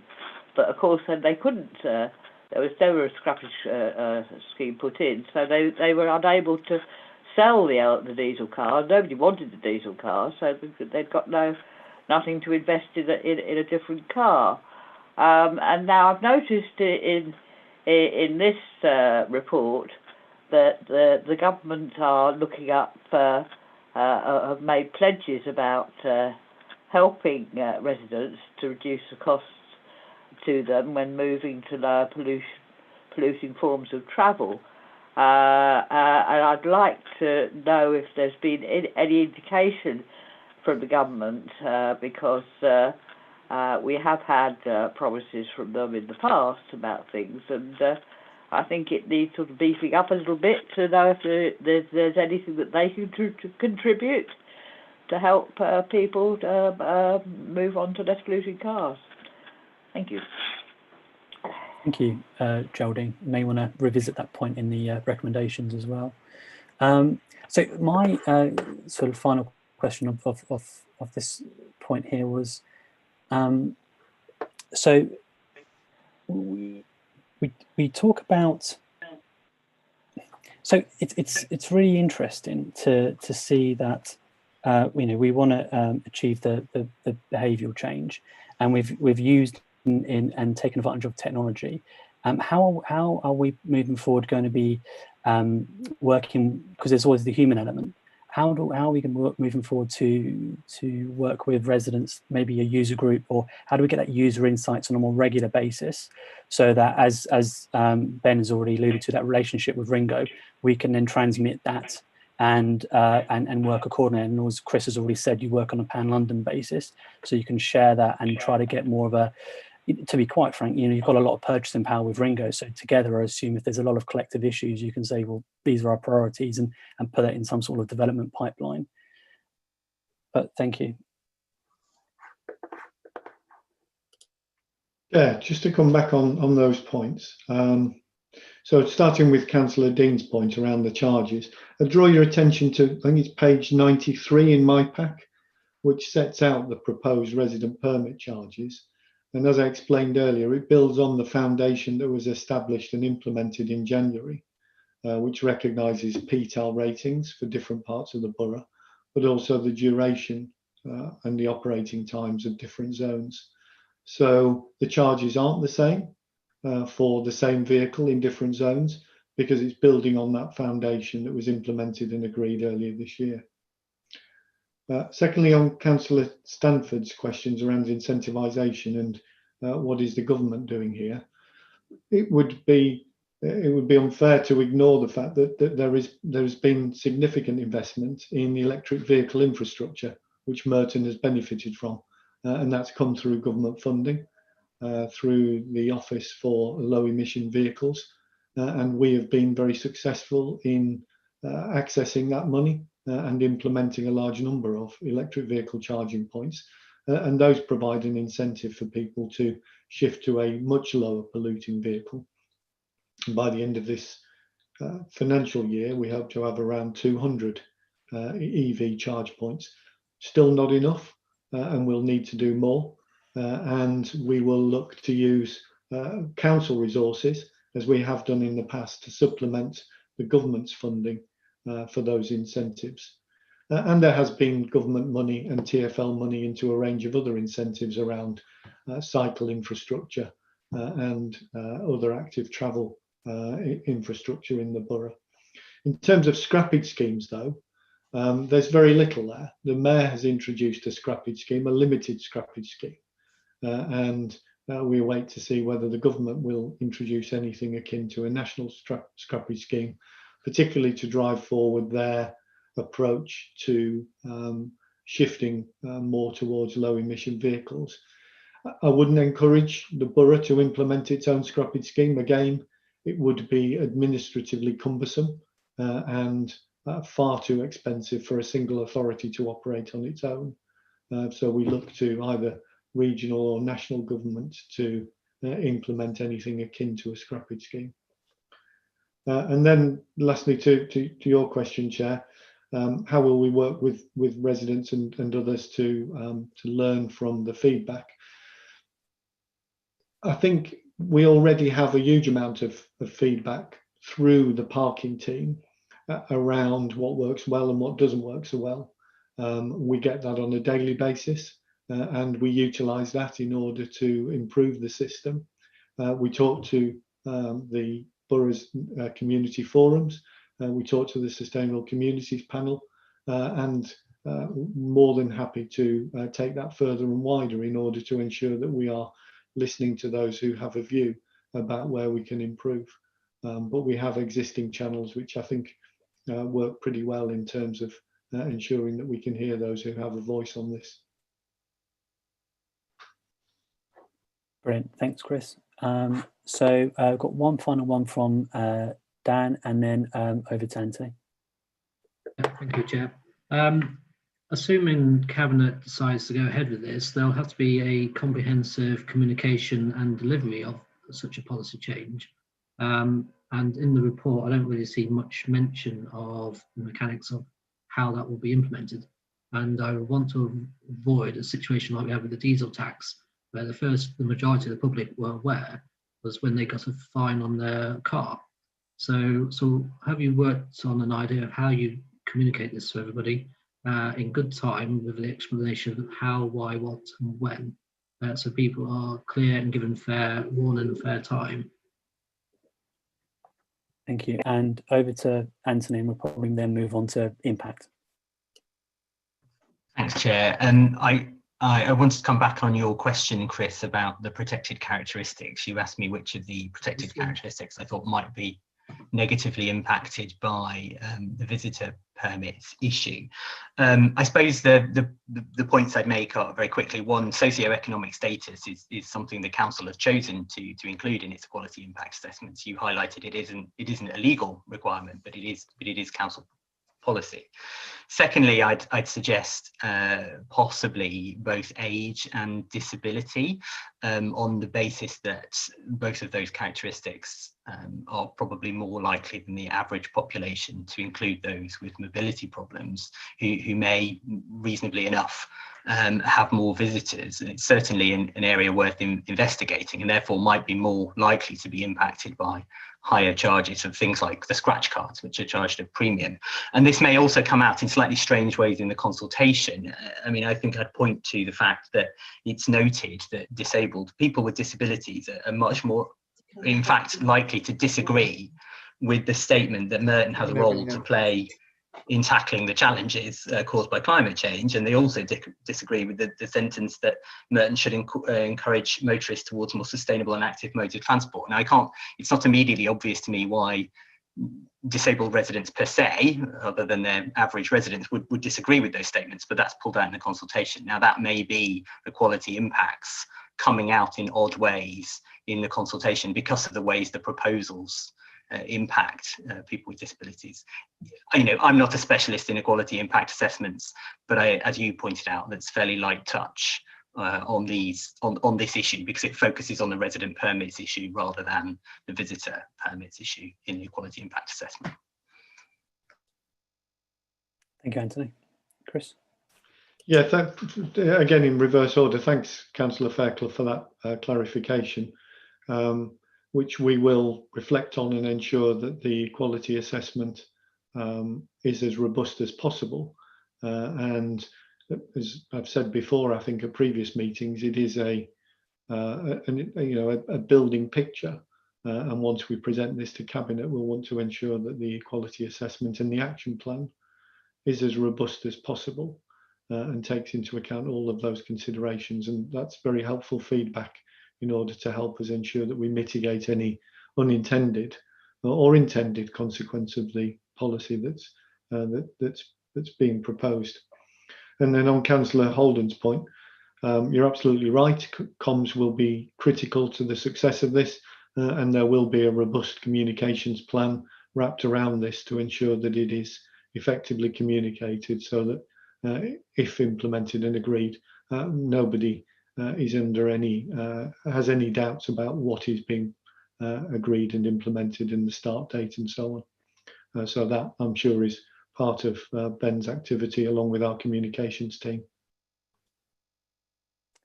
Brilliant. Thank you very much, Chris. Can we get another round of questions, but probably focus this time more on the impact? Both we talk about the qualities impact assessment, but also the impact of what the policy is trying to achieve. And if I may kick that off, it's what's really interesting, and that we are, well, effectively having a policy which is designed actually to reduce revenue over the longer term, because we want people to change their behaviour. And if we turn to page 23, it's really interesting the type of vehicles that are in the categories A to M. You know, we're talking about more, you know, more the pollutant end, the sort of Mercedes, the Ferraris of the world. Admittedly, they're 5 to 6 years old, so there may be older cars that fall into that bracket too.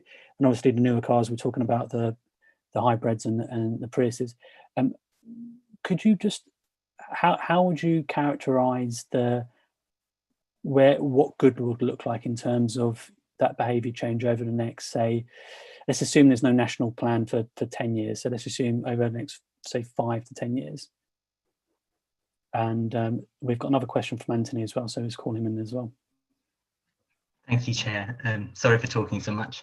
I wanted to ask about what's been referred to as the fact that 65% of permits will actually either only be increased by a modest amount, or in fact might be lower, and whether and why we think therefore that the kind of behaviour change we're seeking to achieve will result. And I wonder if this might be a moment to bring in the two relevant cabinet members with their views on that aspect of it, because I think that's a policy decision. And then I had a question for officers on the communication plan to touch on Councillor Holden's point. April has been chosen as the date to bring this forward, and I wondered what was special about April, particularly. It seems to me that if we're seeking, as Chris, you pointed out, that one of the three objectives is in fact to get people to change to less polluting vehicles, we actually need to give people time and time to absorb the communication. So I wondered why April had been chosen. And I think, sorry, Chris, before you answer, I think Dan's come in again with a final one to close the round. Yes, thank you. In terms of impact, I mean, all policies are supposed to try and have a demonstrable, sort of measurable impact or improvement. And based on the diesel tax and the existing parking tax of this year, it hasn't really made much of a demonstrable impact on your so-called aim. So I'm a bit sceptical about whether this new policy would do the same, or whether it would just be like the other ones where people just pay more, but there's no discernible, obvious public benefit. Thanks, Dan. Chris? Okay, so again, in reverse order, I think it's hard to ascertain the full benefits of the policy that was introduced in January this year. And this approach isn't seeking to reflect any failure in that policy. It was always intended to add to that policy. But because of COVID, we're not yet able to fully assess how beneficial that policy has been in changing behaviour. But we do firmly believe that price is a driver of behaviour change, and the approach will result in a reduction in polluting vehicles and fewer vehicles being used in the borough. So again, in reverse order, and Councillor Fairclough's points, I suppose that answer touches upon the first question that you raised, Councillor Fairclough. Why will behaviour change be the result? Why do we believe that? It is because of that economic driver around price, and cabinet members may wish to come back on this, but I would encourage scrutiny and cabinet to keep this policy under review, at least annually, to look at the success measures and to look at the moving parts in here, the impact on pay and display, vehicle movements, the impact on resident parking permits, and the impact on active travel. Because what we'll want to see, and this is touching upon Councillor Mundy's question, what would good look like? What we really want to see in 2, 3, 4, 5 years' time is a real significant shift in modes of travel, more towards active travel and towards sustainable public transport use, and an improvement in air quality, and importantly, fewer vehicles on the road in Merton, fewer vehicles owned in Merton, and more reliance on those active travel uses. And that's the shift, because for too long it's been going in the reverse, the detrimental direction. We are driving more miles, more vehicles, and air pollution is getting worse. That's no surprise. So we need to reverse that. We believe we've started reversing that with the charges that have been implemented, and we think this will provide a more sophisticated approach. I suppose touching upon Councillor Fairclough's question again, why this? I think why this range of charges for the vehicle bans on page 23. Again, it's not a precise science here.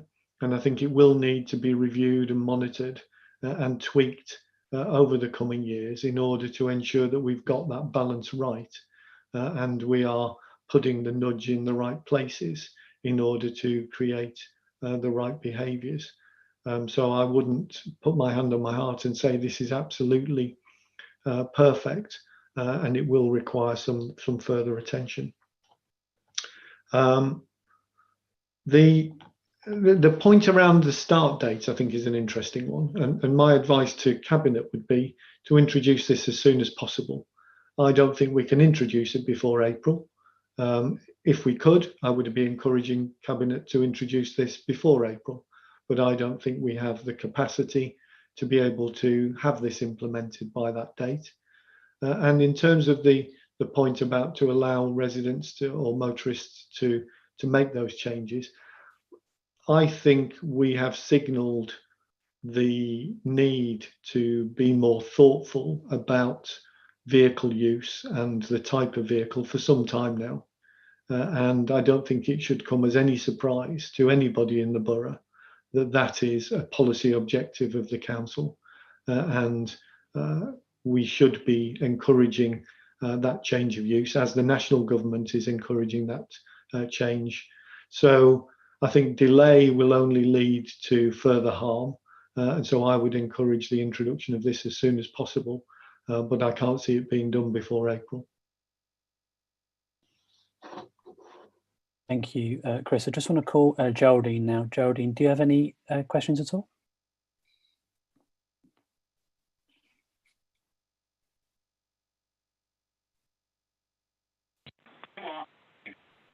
Hi, Geraldine. Can hear you now. Yeah. Okay. Well, just coming back on what I think what Chris has just been saying. We have got it, you know, it is important to start implementing or carry on to implement it now rather than later, putting it off after April 17, or sorry, April next year. It's already an extremely complex issue. And as is also mentioned, it could turn into an even more administrative nightmare if we try to fit in other things that people have suggested over both this consultation and the discussion tonight. But you know, as I say, we recognise the residents' concerned. But time's running out, so we have to make a start now. Otherwise, you know, this could go on for years. But also talking about the dialogue that's already been set up with various groups around the borough through this consultation, and the increase in communication of what we're doing. This should definitely be carried on throughout, and we've got these boards, these groups in place already that we're talking to and discussing what we want to do and how to do it in the best way. So we should continue that dialogue throughout all the time, basically, I believe. So it's just a few comments really, it's not really a question. But that would be, I think, you know, be a very good idea to carry on a dialogue with everybody involved, really, so everybody knows, well, you know, that we're doing the best we can for the benefit of everybody at the end of the day going forward. So that's it. Thank you. Thank you, Geraldine. So why don't I call Rebecca to comment on what she's heard so far, and maybe Martin if he wants to add any points, and then probably back to Chris for any final wrap-up points, particularly on what Geraldine just said. Chair, I've been trying to get in for a while. Sorry, I couldn't see you there. Apologies. May I just go back on very quickly on the point? Of course. It's about the timing. This isn't a question of whether I like the idea or not. It's a question of when we bring it in. April looks like it's going to be about around the end of the major part of the pandemic, according to the government. You know, if you choose to believe them. On that basis, might it not be a good idea to delay the introduction until after the tiered system is completely finished, for instance?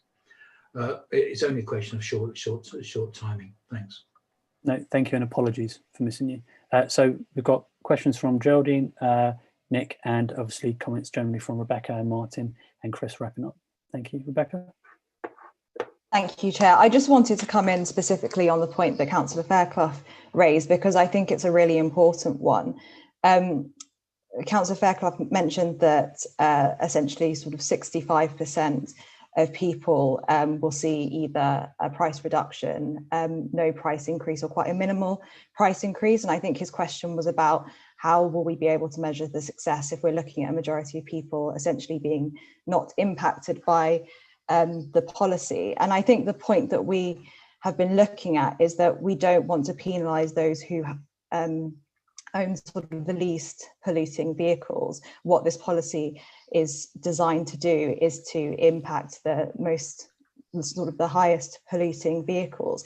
And that's why I think there's a bit of a step change in terms of the prices that have been proposed, because this comes back to the point around price elasticity, because we want to ensure that ultimately the price in terms of bands H and above, it's priced at a point that actually encourages people to change their behaviour. So it's not that those in the most polluting vehicles continue to just pay that amount. We want to see a reduction in the number of permits and the amount that people are paying. We want to see people actually change their behaviour, and that's why we have looked at the price points as they are. But I think, to reflect on Chris's points, this is something that will need to be continually reviewed. And I think also it's important to just make the point that this is in line with the government's thinking. If we look at the VED consultational request for consultation from earlier this year, there is a point in there that talks about how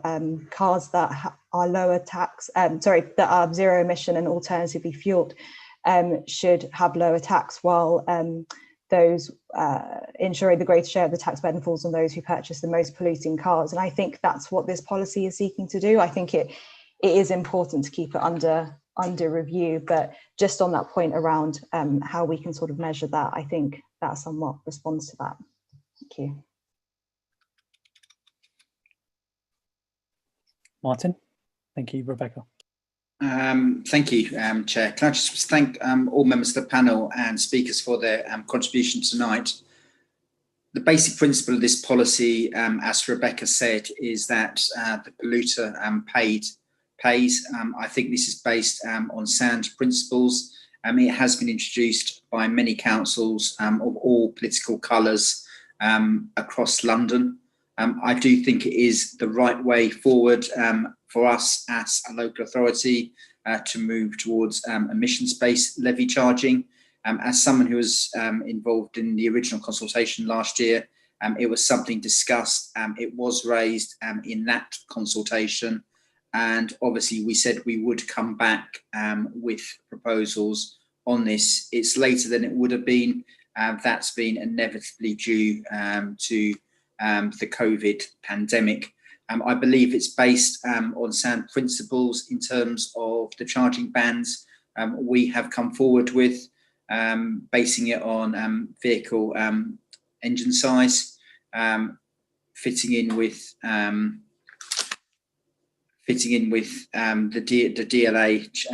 DLA charges. Likewise, in terms of ULEZ, but also as well having the PTAL element, which was introduced in the last changes we made to parking charges in the borough. So the more connected you are in terms of public transport, the more you will pay, because we do want people to take up public transport. We also as well want people to go walking and cycling. I think that's absolutely essential, and use public transport as well. Likewise, the success of this policy will be to see the drop in numbers who have parking permits in the borough, and a drop is something we hope to see happen as a result of this policy. And I think it's putting it at a level to encourage a nudge in terms of the overall behaviour. The government have given an indication to stop the sale of petrol and diesel cars from 2030. Clearly, we are going to see more and more electric cars coming into use in the borough over the next few years. Already we are seeing major motoring manufacturers adapt and coming forward with more and more models, and that's a trend I think we will see accelerated. You will have noticed we're not proposing any change in terms of the charging. So to conclude, I believe that this is a sound policy going forward, and I hope that scrutiny endorses its principles tonight. And thank you for your contributions. Thank you very much, Martin. Chris? Yeah, thanks, Chair. Just 2 quick points. I absolutely agree with Councillor Stanford. We do need to continue with the dialogue, and I suspect that will continue. This debate around parking charges is quite a heated one in parts, but that shouldn't mean that we continue to have the open, honest conversation and dialogue with residents and motorists, particularly to look at how we can tweak this over time if it is implemented. And Councillor Draper's point around public transport availability is a very good one. Clearly that has been affected during COVID. Talking to TfL today about their business plan for next year, and they're confident that with the upcoming vaccine and the shift towards a new normal, they'll be up to 80% capacity or 80% ridership, I think they put it at. Capacity will be as before, but they expect fewer passengers because they expect more people to be working from home, and they expect that capacity to be available probably from early spring of next year, as and when the vaccine kicks in. But the point around the tier system, I think, is an interesting point by Councillor Draper.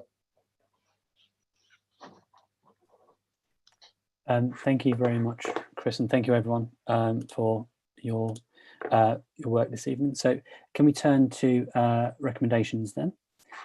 So what I want to draw your attention to is obviously what we've been noted to do. So it's the note to consultation on emissions-based charging and comment on the actual policy. So because we're doing this via Zoom, what I suggest is we should focus, of course, on the values of scrutiny. So just to recap, things which are actually achievable and attainable. And I think recommendations should have a proposer and potentially a seconder. And if any voting is required, maybe worth doing just hands, because we haven't got that functionality, I don't think, active at the minute. And I will, of course, bring Geraldine in for that. But do we have a first motion that someone wants to put down? So that's Dan. Dan, do you want to go? Yes, thank you, Chair. It's been an interesting discussion.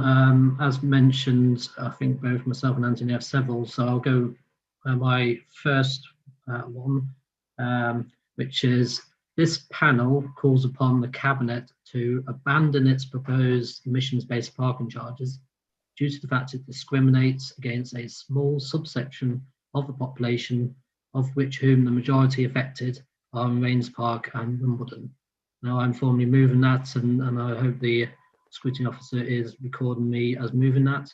And David, Councillor Dean has got his hand up as seconding it. I think Councillor Fairclough is third in it as well. Second it. Okay, so then we'll have a vote. So who's in favour? Hands up, please, of that motion. So to characterise the recommendation by Dan is, do correct me if I'm wrong. So this panel calls upon the Cabinet to abandon its proposed emission-based charging due to the fact it discriminates against small subsets of population to whom the majority affected are in Rains Park and Wimbledon. If you agree with that statement, put your hands up. 2 hands. If you do not agree with that, 3 hands. Councillor Fairclough agrees. 3. If you do not agree with that statement, put your hands up.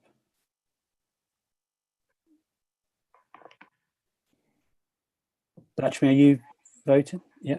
Can I bring in Councillor Geraldine? Geraldine?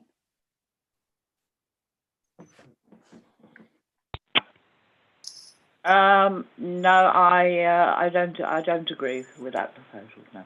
Cool. Thank you very much. So, unfortunately, sorry, did someone come in there? So, so that recommendation hasn't gone through. Does anyone else have another recommendation? I did mention I have my second one, which will be pertinent at this point. Which okay, go for it. Okay, this panel requests the Cabinet to delay the implementation of the proposed emissions-based parking charges for 12 months to begin no earlier than January 2022 to allow for sufficient time to allow the proposals to allow for suitable mitigations for the elderly and poorer residents of Merton to be worked up and incorporated before the policy is rolled out. This is to lessen the impact of a sudden change in charging regime that would have on these specific groups of residents in particular. And who you have a second? So I formally moved it, and who was down as that? Oh, just jumped in. Anthony's seconded it. Oh, okay. So just to recap, can I just, Dan, shout if I get this wrong? So this panel requests the Cabinet to delay the can I summarise it as to delay the implementation of the scheme? Would that be? Yes, by 12 months. Yeah, by 12 months. So if you agree with that statement, put your hand up. So it's 3. If you do not agree with delaying the implementation of the scheme, put your hand up. Geraldine, how do you feel? I disagree. Cool. Thank you very much. So that that recommendation hasn't been carried. I've got an idea or a proposal or recommendation, and I just want to hear people's reflections on it. I mean, we've heard a lot, particularly from Chris, about continuing the dialogue. So I wonder, perhaps, if we have a more of a focus on something probably around it. I'm trying to describe it, trying to write it on the hoof a bit. So effectively, the scheme goes ahead in April, say. So over a 12-month period, have a continual dialogue with residents, collecting their feedback. We, the panel, would receive that feedback on a regular basis, and Cabinet will then review the policy after a 12-month period to implement any mitigations as required. Is there any reflections on that? Is there any thoughts? David? I mean, essentially, you've got to use external data to tell you if the number of vehicles and the number of miles is decreasing. And then you have to be specific and internal in terms of data. What we should be looking at is CPZ by CPZ to see if an increase in charges has meant less polluting vehicles. I'd also add one more thing, and we need to look at off-street parking, because we want to understand how many legal off-street parking spaces have been provided this year versus next year, so we can see if all that's happening is the car is being parked off the road onto the garden. Nick? I'm not in theory against the idea of a review, but I think a 12-month period will probably not be long enough. I think it should be at least a 2-year period. I think that because you're talking about a fairly substantial behavioural change that we're asking for here, and therefore, you know, to assume that that's going to happen within a year would be I think unreasonable. Can I just say something very, very quickly? I mean, there's been an awful lot going on about fairness today, you know, about how this is unfair, how it's affecting certain parts of the population more than others. The whole thing of climate change is unfair.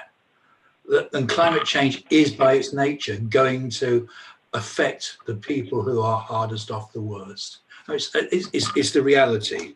And Another reality is that we, as a local authority, for much as we want to change things, once we want to achieve things, we only have a very small amount that we can do. This is what we can do.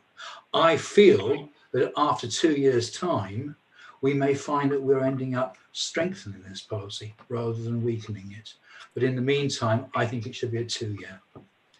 I think actually on reflection, I think you're right, particularly the point about what Chris made earlier on about is what good look, on my point about what does good look like. He talked about 5-year vision.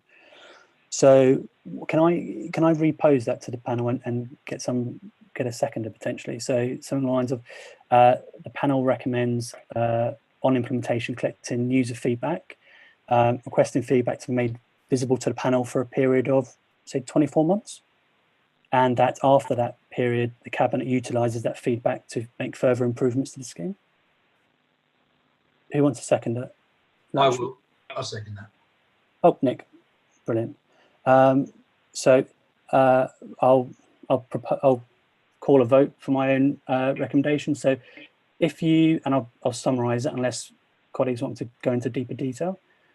So if you agree with having a 24-month period of visible user engagement where the panel every meeting will get the user feedback, and after that time Cabinet will use that feedback for to look at what mitigations or improvements or enhancements we can make, put your hand up. Lakshmi, Anthony. Geraldine, can I call you in? Yes, agreed. Yeah. Cool. If you disagree with that, please put your hand up. If you're not voting, please put your hand up. 2. Super. Thank you very much. So the recommendation's carried. Thank you very much. Do we have another recommendation at all? Anthony, you've got your hand up. Thank you, Chair. I wanted to come back to the point about visitors' permits, which we've heard a lot about tonight. And I also want to give the Cabinet a degree of flexibility as well. So my recommendation that I'd like to propose is that the panel recommends that Cabinet reconsiders the policy in its application to visitors' e-permits and scratch cards, which is summarised at paras 513 to 515 of the report, as the mechanism envisaged to reduce the use of high polluting vehicles, which is charging a resident based on the vehicle their visitor arrives in, seems diffuse and potentially ineffective. I'll second that. Okay, so we've got a proposer and a seconder. So so just restating the question again, what effectively Anthony's asking for is for the Cabinet to reconsider the actual policy as it applies to e-permits and scratch cards. So they, Anthony, do you have an idea of what they would default on? Would it be the current scheme they would use? I think that's, you know, what I'm looking for here is consensus. I think it's for Cabinet to come up with it. We have heard tonight a number of things, such as the equality impact assessment hasn't really touched on this. Both the residents' associations touched on visitors' permits and the way this works, and the mechanism itself, you know, the sort of mode of encouragement or nudge just seems so diffuse that you don't know what your visitor is going to turn up in. So how can that possibly encourage them to switch their vehicle or give up their car, or not drive to you? So I think I think it deserves a look. Okay. Again. No, thank you. So that is as proposed. So if you agree with those two parts of the scheme being rethought of by Cabinet, put your hand up, please. 2. I assume, Anthony, you agree. 3. If you disagree.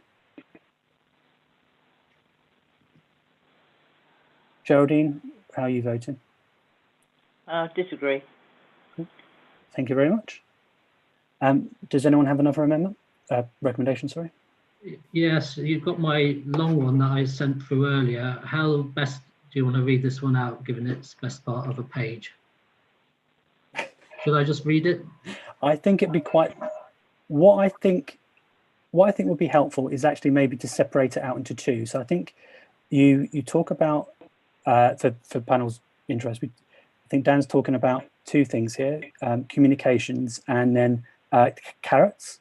So perhaps it's worth talking about the comm stuff first, Dan. and then we can see what the panel's interest is. Okay, well that still has about 6 parts to it. Well, A through to F. No, A through to E. If you don't mind me reading this out. Why don't we? Holden, I think it's quite. would it be helpful if I shared it on screen? Yes, please. Yeah. No problem. Cool.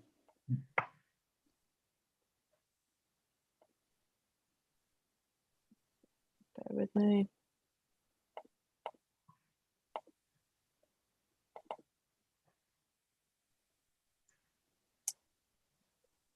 So this reference is my 3rd one, and basically it's talking about improving the communications of the policy and to make some improvements. Where was it? Where is it? No, sorry. There it is. There it is. So hopefully you can see it on the screen there. So that I'll let everybody read that rather than me reading this out. So I think it's because it's the length of it. What I suggest is we put hands up to add comments, because we may all have comments on this, and then bring everyone in accordingly. Okay.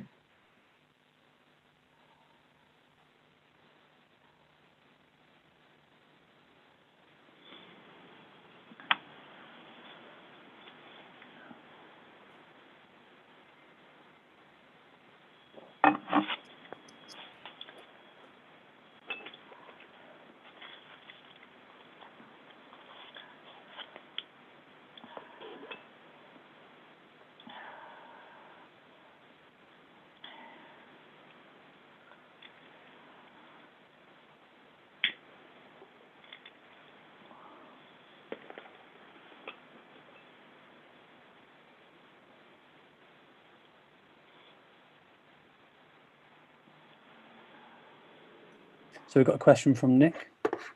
Yeah, Chair, I'm a little concerned about this because I understand exactly what Dan is saying, and an awful lot of this makes absolute good sense.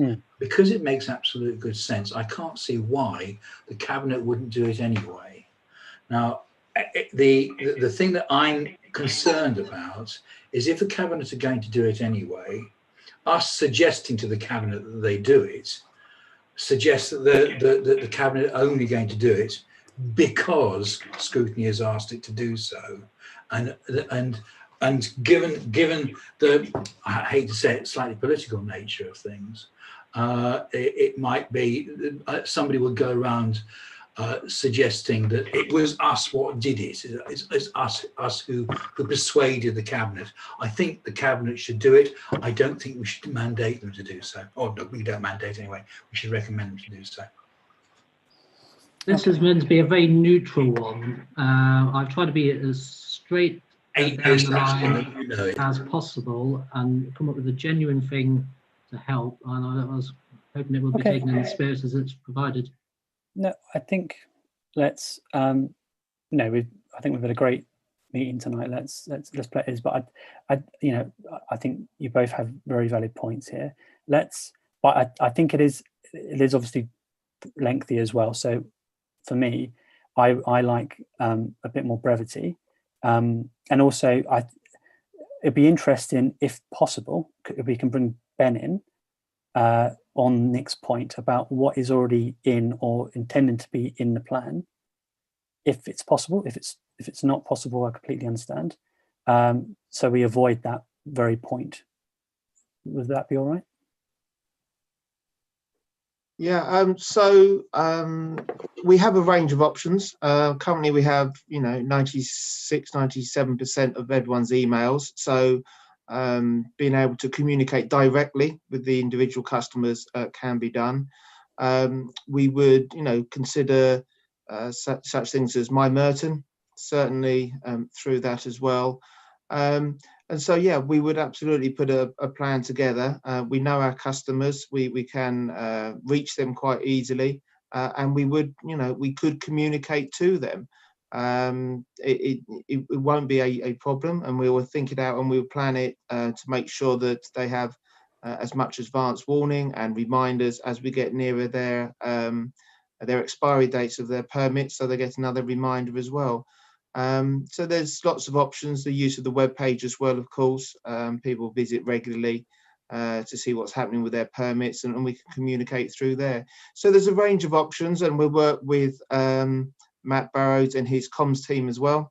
Make sure that messages can go out through Twitter or other social media as well, to make sure the message is across. So plenty of options for us to do it, and we will firm up a plan if approved. But yeah, we have those ideas in the back of our mind. Why don't, no, thank you very much, Ben, I appreciate that. Look, I'm conscious that obviously, Dan, you pose this through in the spirit of trying to get support. What about then something a bit more pointed, and we can bring maybe some of these additional points in as part of our review, as we have regular meetings and updates on this as required. So what about something as far, I mean, from what Ben's outlined to me, there seems to be a lot of scope maybe to immediately communicate once this is passed or once it's gone through council to everyone who has a parking permit, so that they have the most, they have the most warning, as it were, to update their, to renew their permit, etc. And that may seem to be an immediate step there. And I'm looking to you. You can't see me looking to you. If you want to add anything additional there, maybe, or any clarifications on that. Oh, Lakshmi, sorry, you've got a point as well. I'll bring you in a second. No, let's hear what Lakshmi, go for it.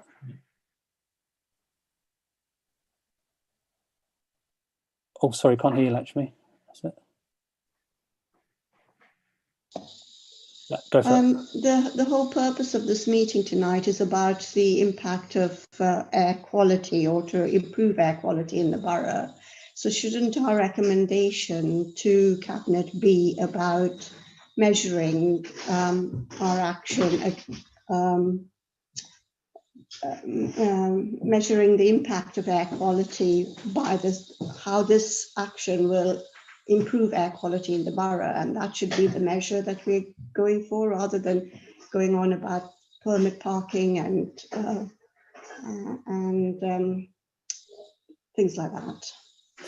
No, absolutely. I can completely understand what you're talking about. I think there was I think we've all echoed it as well, the importance of communication.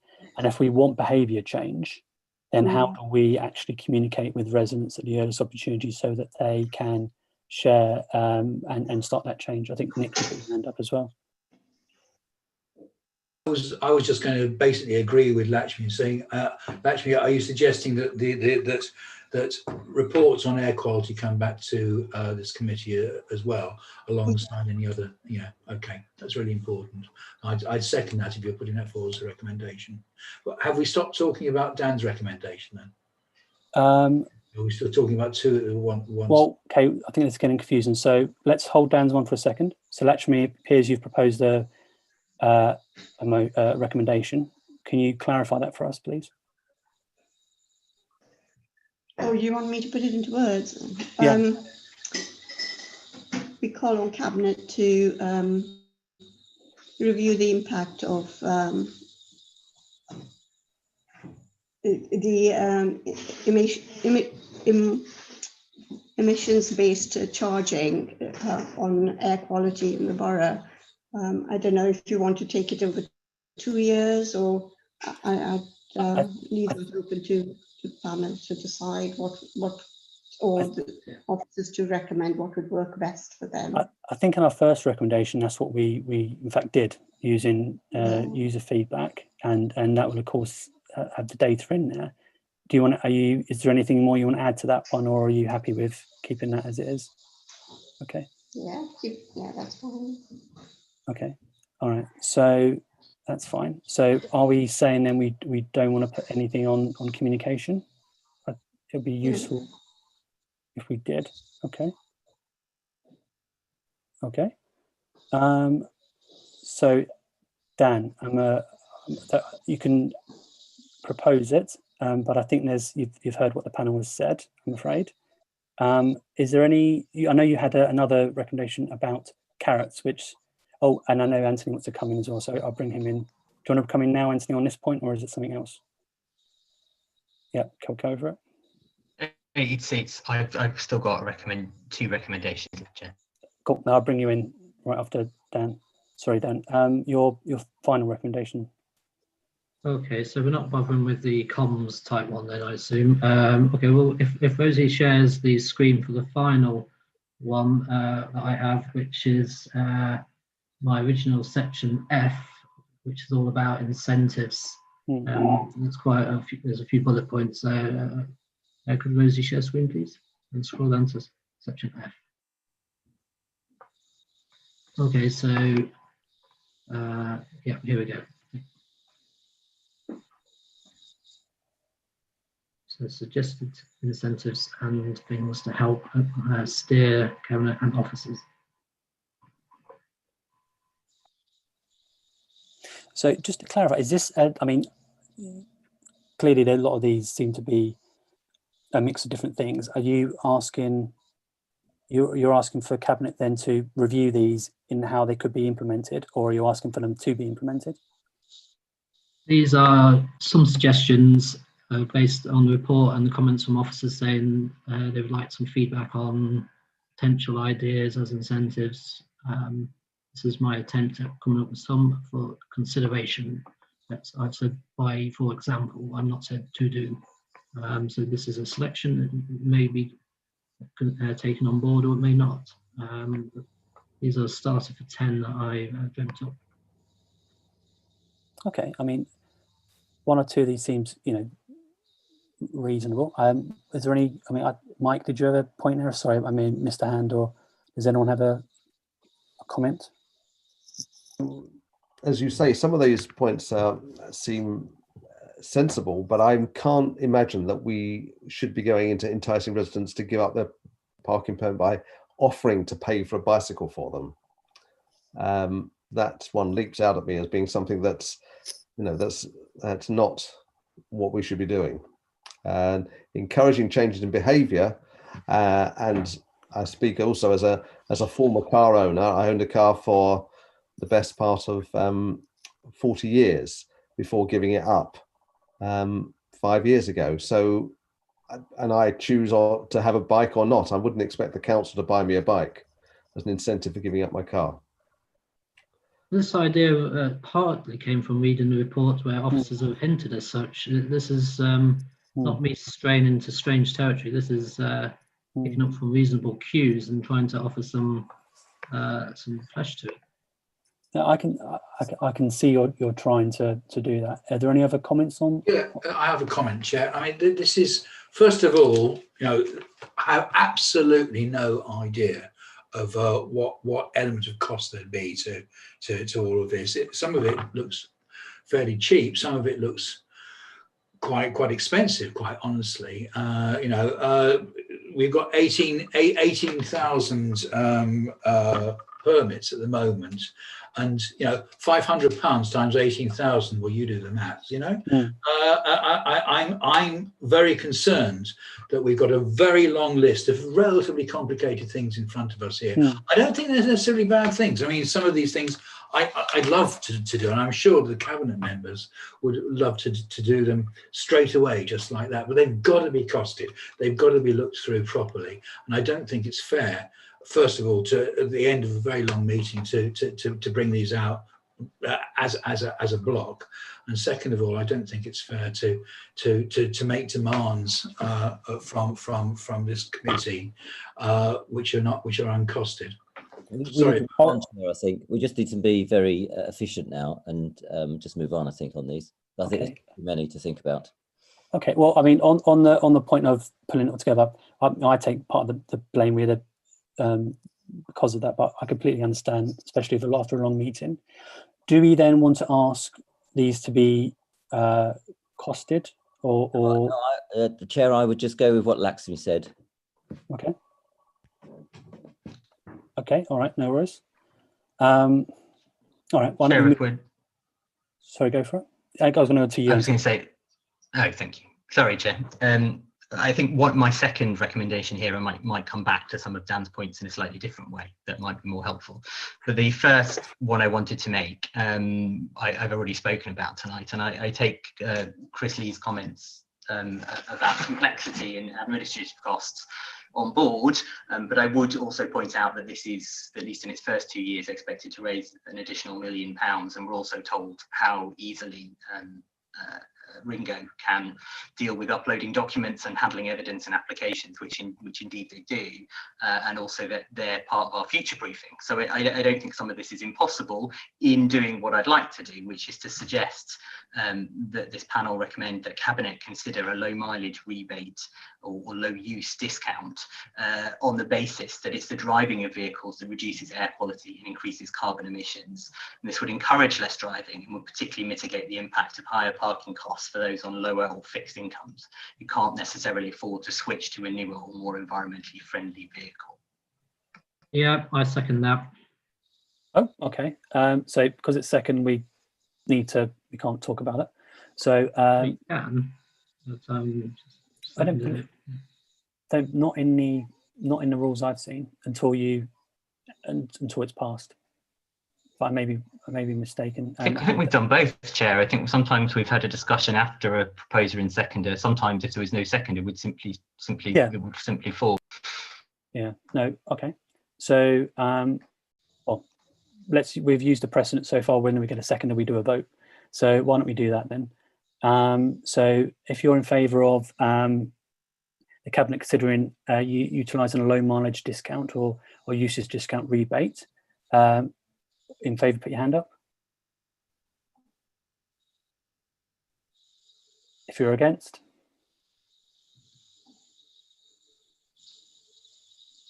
Geraldine, how are you voting?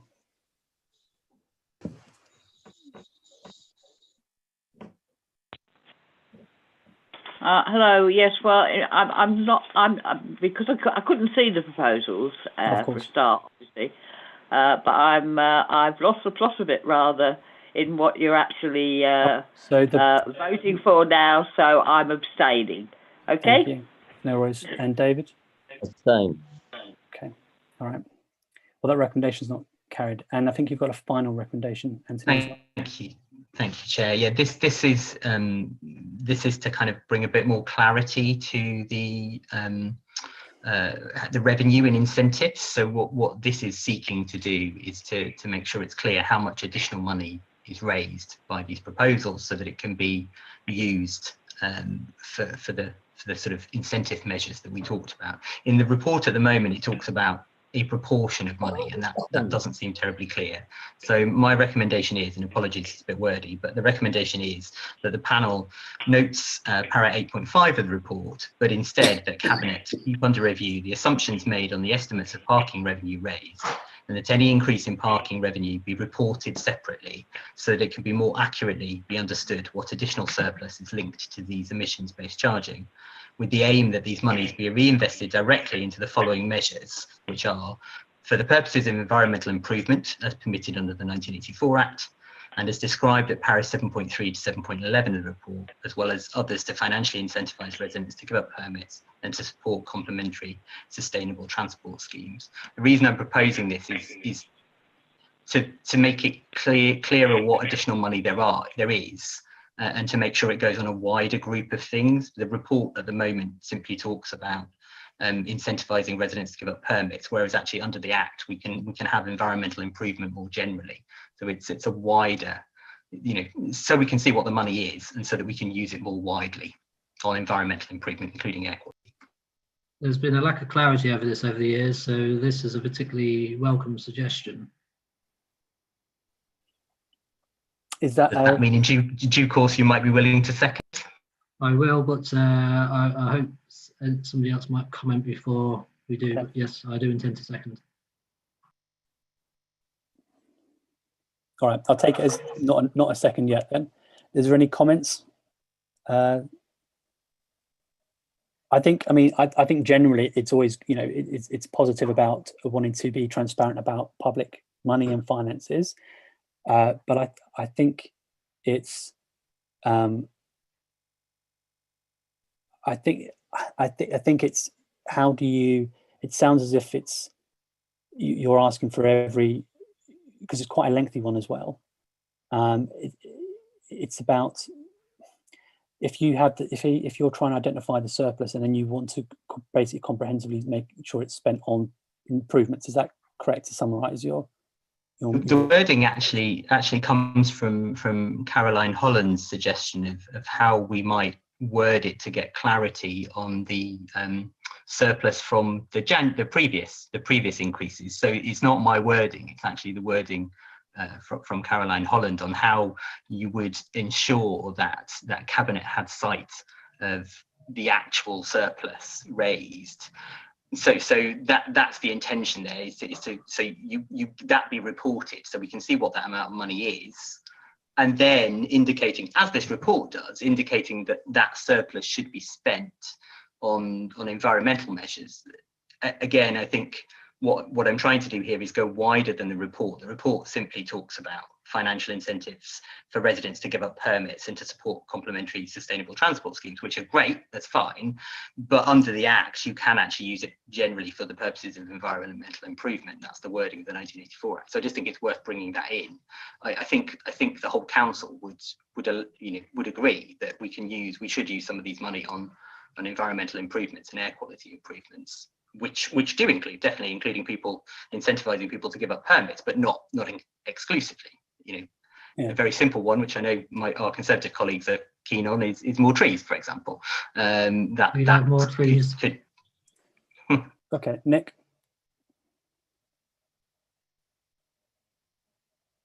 Yeah, sorry.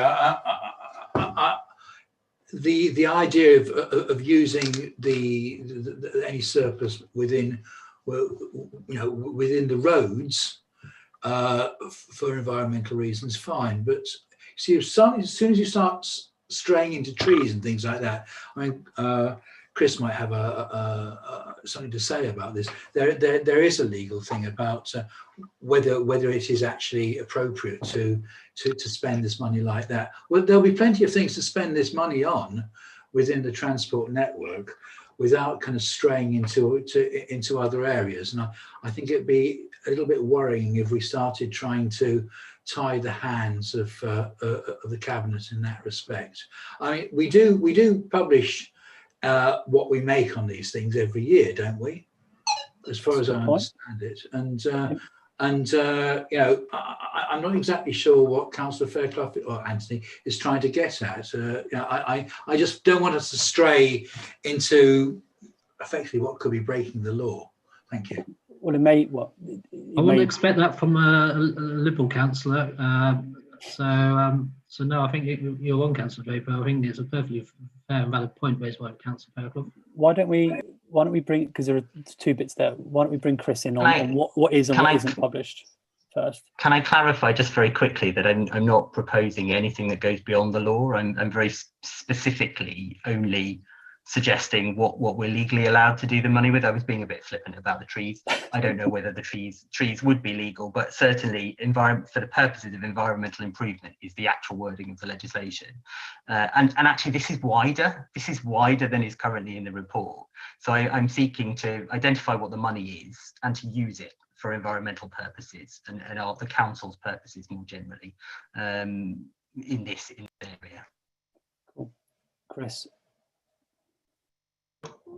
So we already publish details of the revenue generated in the parking charges account. But if the desire is for further transparency and openness about exactly how any additional revenue is used, I think that's entirely appropriate. And I'm sure we can meet that with the appropriate accounting rules to show how the money is spent and what good causes it has been utilised for in furtherance of the council's policies. Okay, so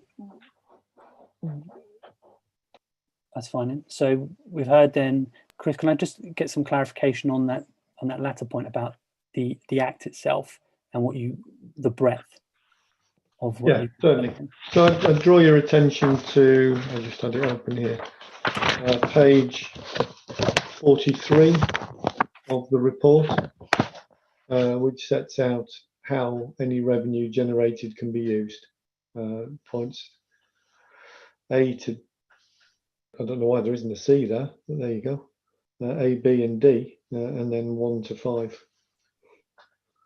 an odd one. So would it be, colleagues, I'm keen obviously to move on to the next business too. Would it be worth, I think we've heard from Chris about it's appropriate for transparency, and I think also it'd be useful to show what good causes, and Anthony's wider point about what is actually spent on. What about, Anthony, if you would re-table your recommendation on that first part? I don't entirely understand what you mean, Chair. Sorry. I think it's consistent as it is with what Chris said. I think we, this is effectively what it says, is that, allow us the separate reporting to see what, to increase the transparency and to use it for the purposes we want to use it for. And part of that reporting is definitely, I'm sure the council will say, we have used it for the purposes that we want to. Nick? And this is, of course, this is only our recommendation to Cabinet. Cabinet doesn't need to actually do it. Of course, yeah.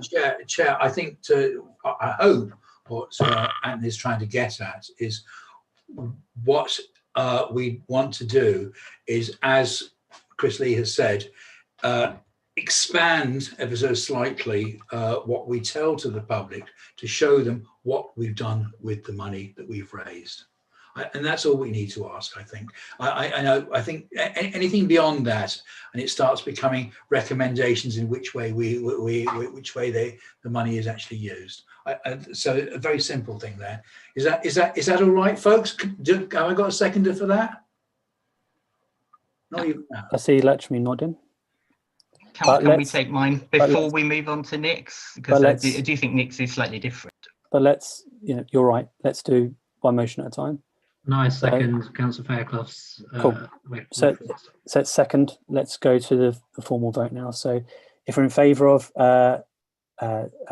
Anthony's recommendation, so it's to publish separately the surplus, but also and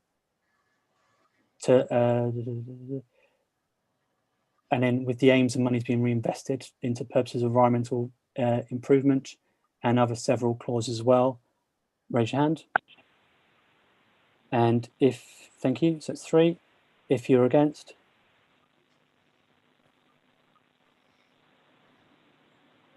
That's me. Geraldine, how are you voting? Against, yeah. Against, and if you're not voting, I read 3 already. So thanks very much, Anthony. Nick, do you want to table your recommendation? Sorry to interrupt, Chair. Did you take Lakshmi's recommendation at the beginning? I lost that. Lakshmi's recommendation. That was a repeat of our first recommendation, where we said we would wait 24 months and have a review, or a further expansion on that air toxicity. Are we talking to my recommendation or not? We are, Nick. Yeah. So, all right. So it's just basically to expand the reporting that we do already to show we spend the excess money on. The seconder? Have I got a seconder? Yay! Sorry. And well, do you want Anthony's seconder? Fine. All in favour?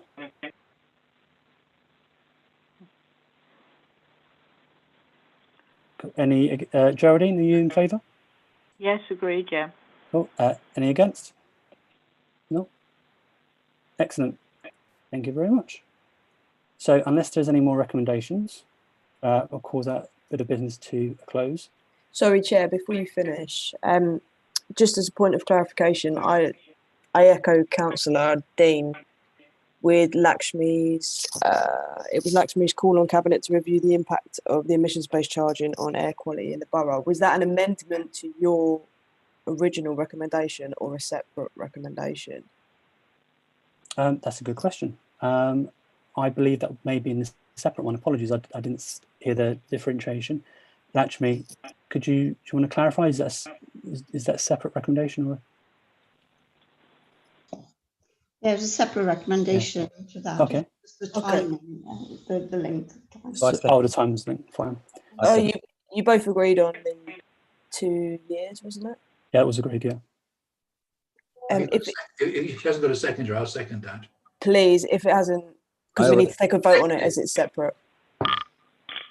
Okay. So we've heard who's in favour?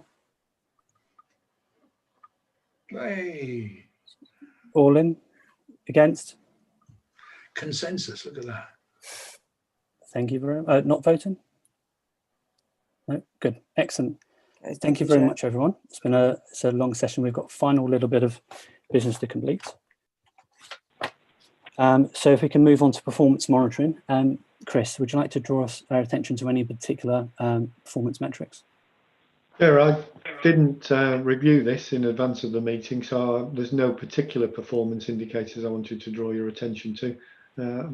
On the basis that I was assuming the meeting was wholly focused on emissions-based charging, so my apologies, happy to do that at the next meeting if that's required. Of course. I mean, my only comments is obviously this is a challenging time, so I appreciate the variability of some of the metrics, and I understand that COVID is obviously the cause. Is there any questions or comments on the figures? Nope. Geraldine, do you have any questions? No, thank you. Brilliant.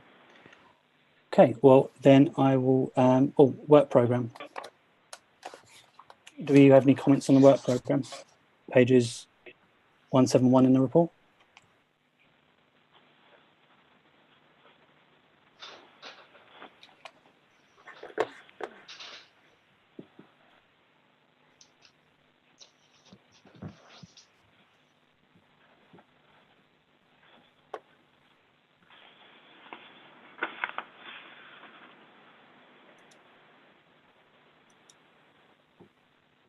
No? Okay. Well, thanks very much, everyone. I think we've had a great meeting. Really appreciate your time, and very welcome the efforts of the public speakers as well. And thank you, cabinet members. Thank you. Take care, everyone. See you soon.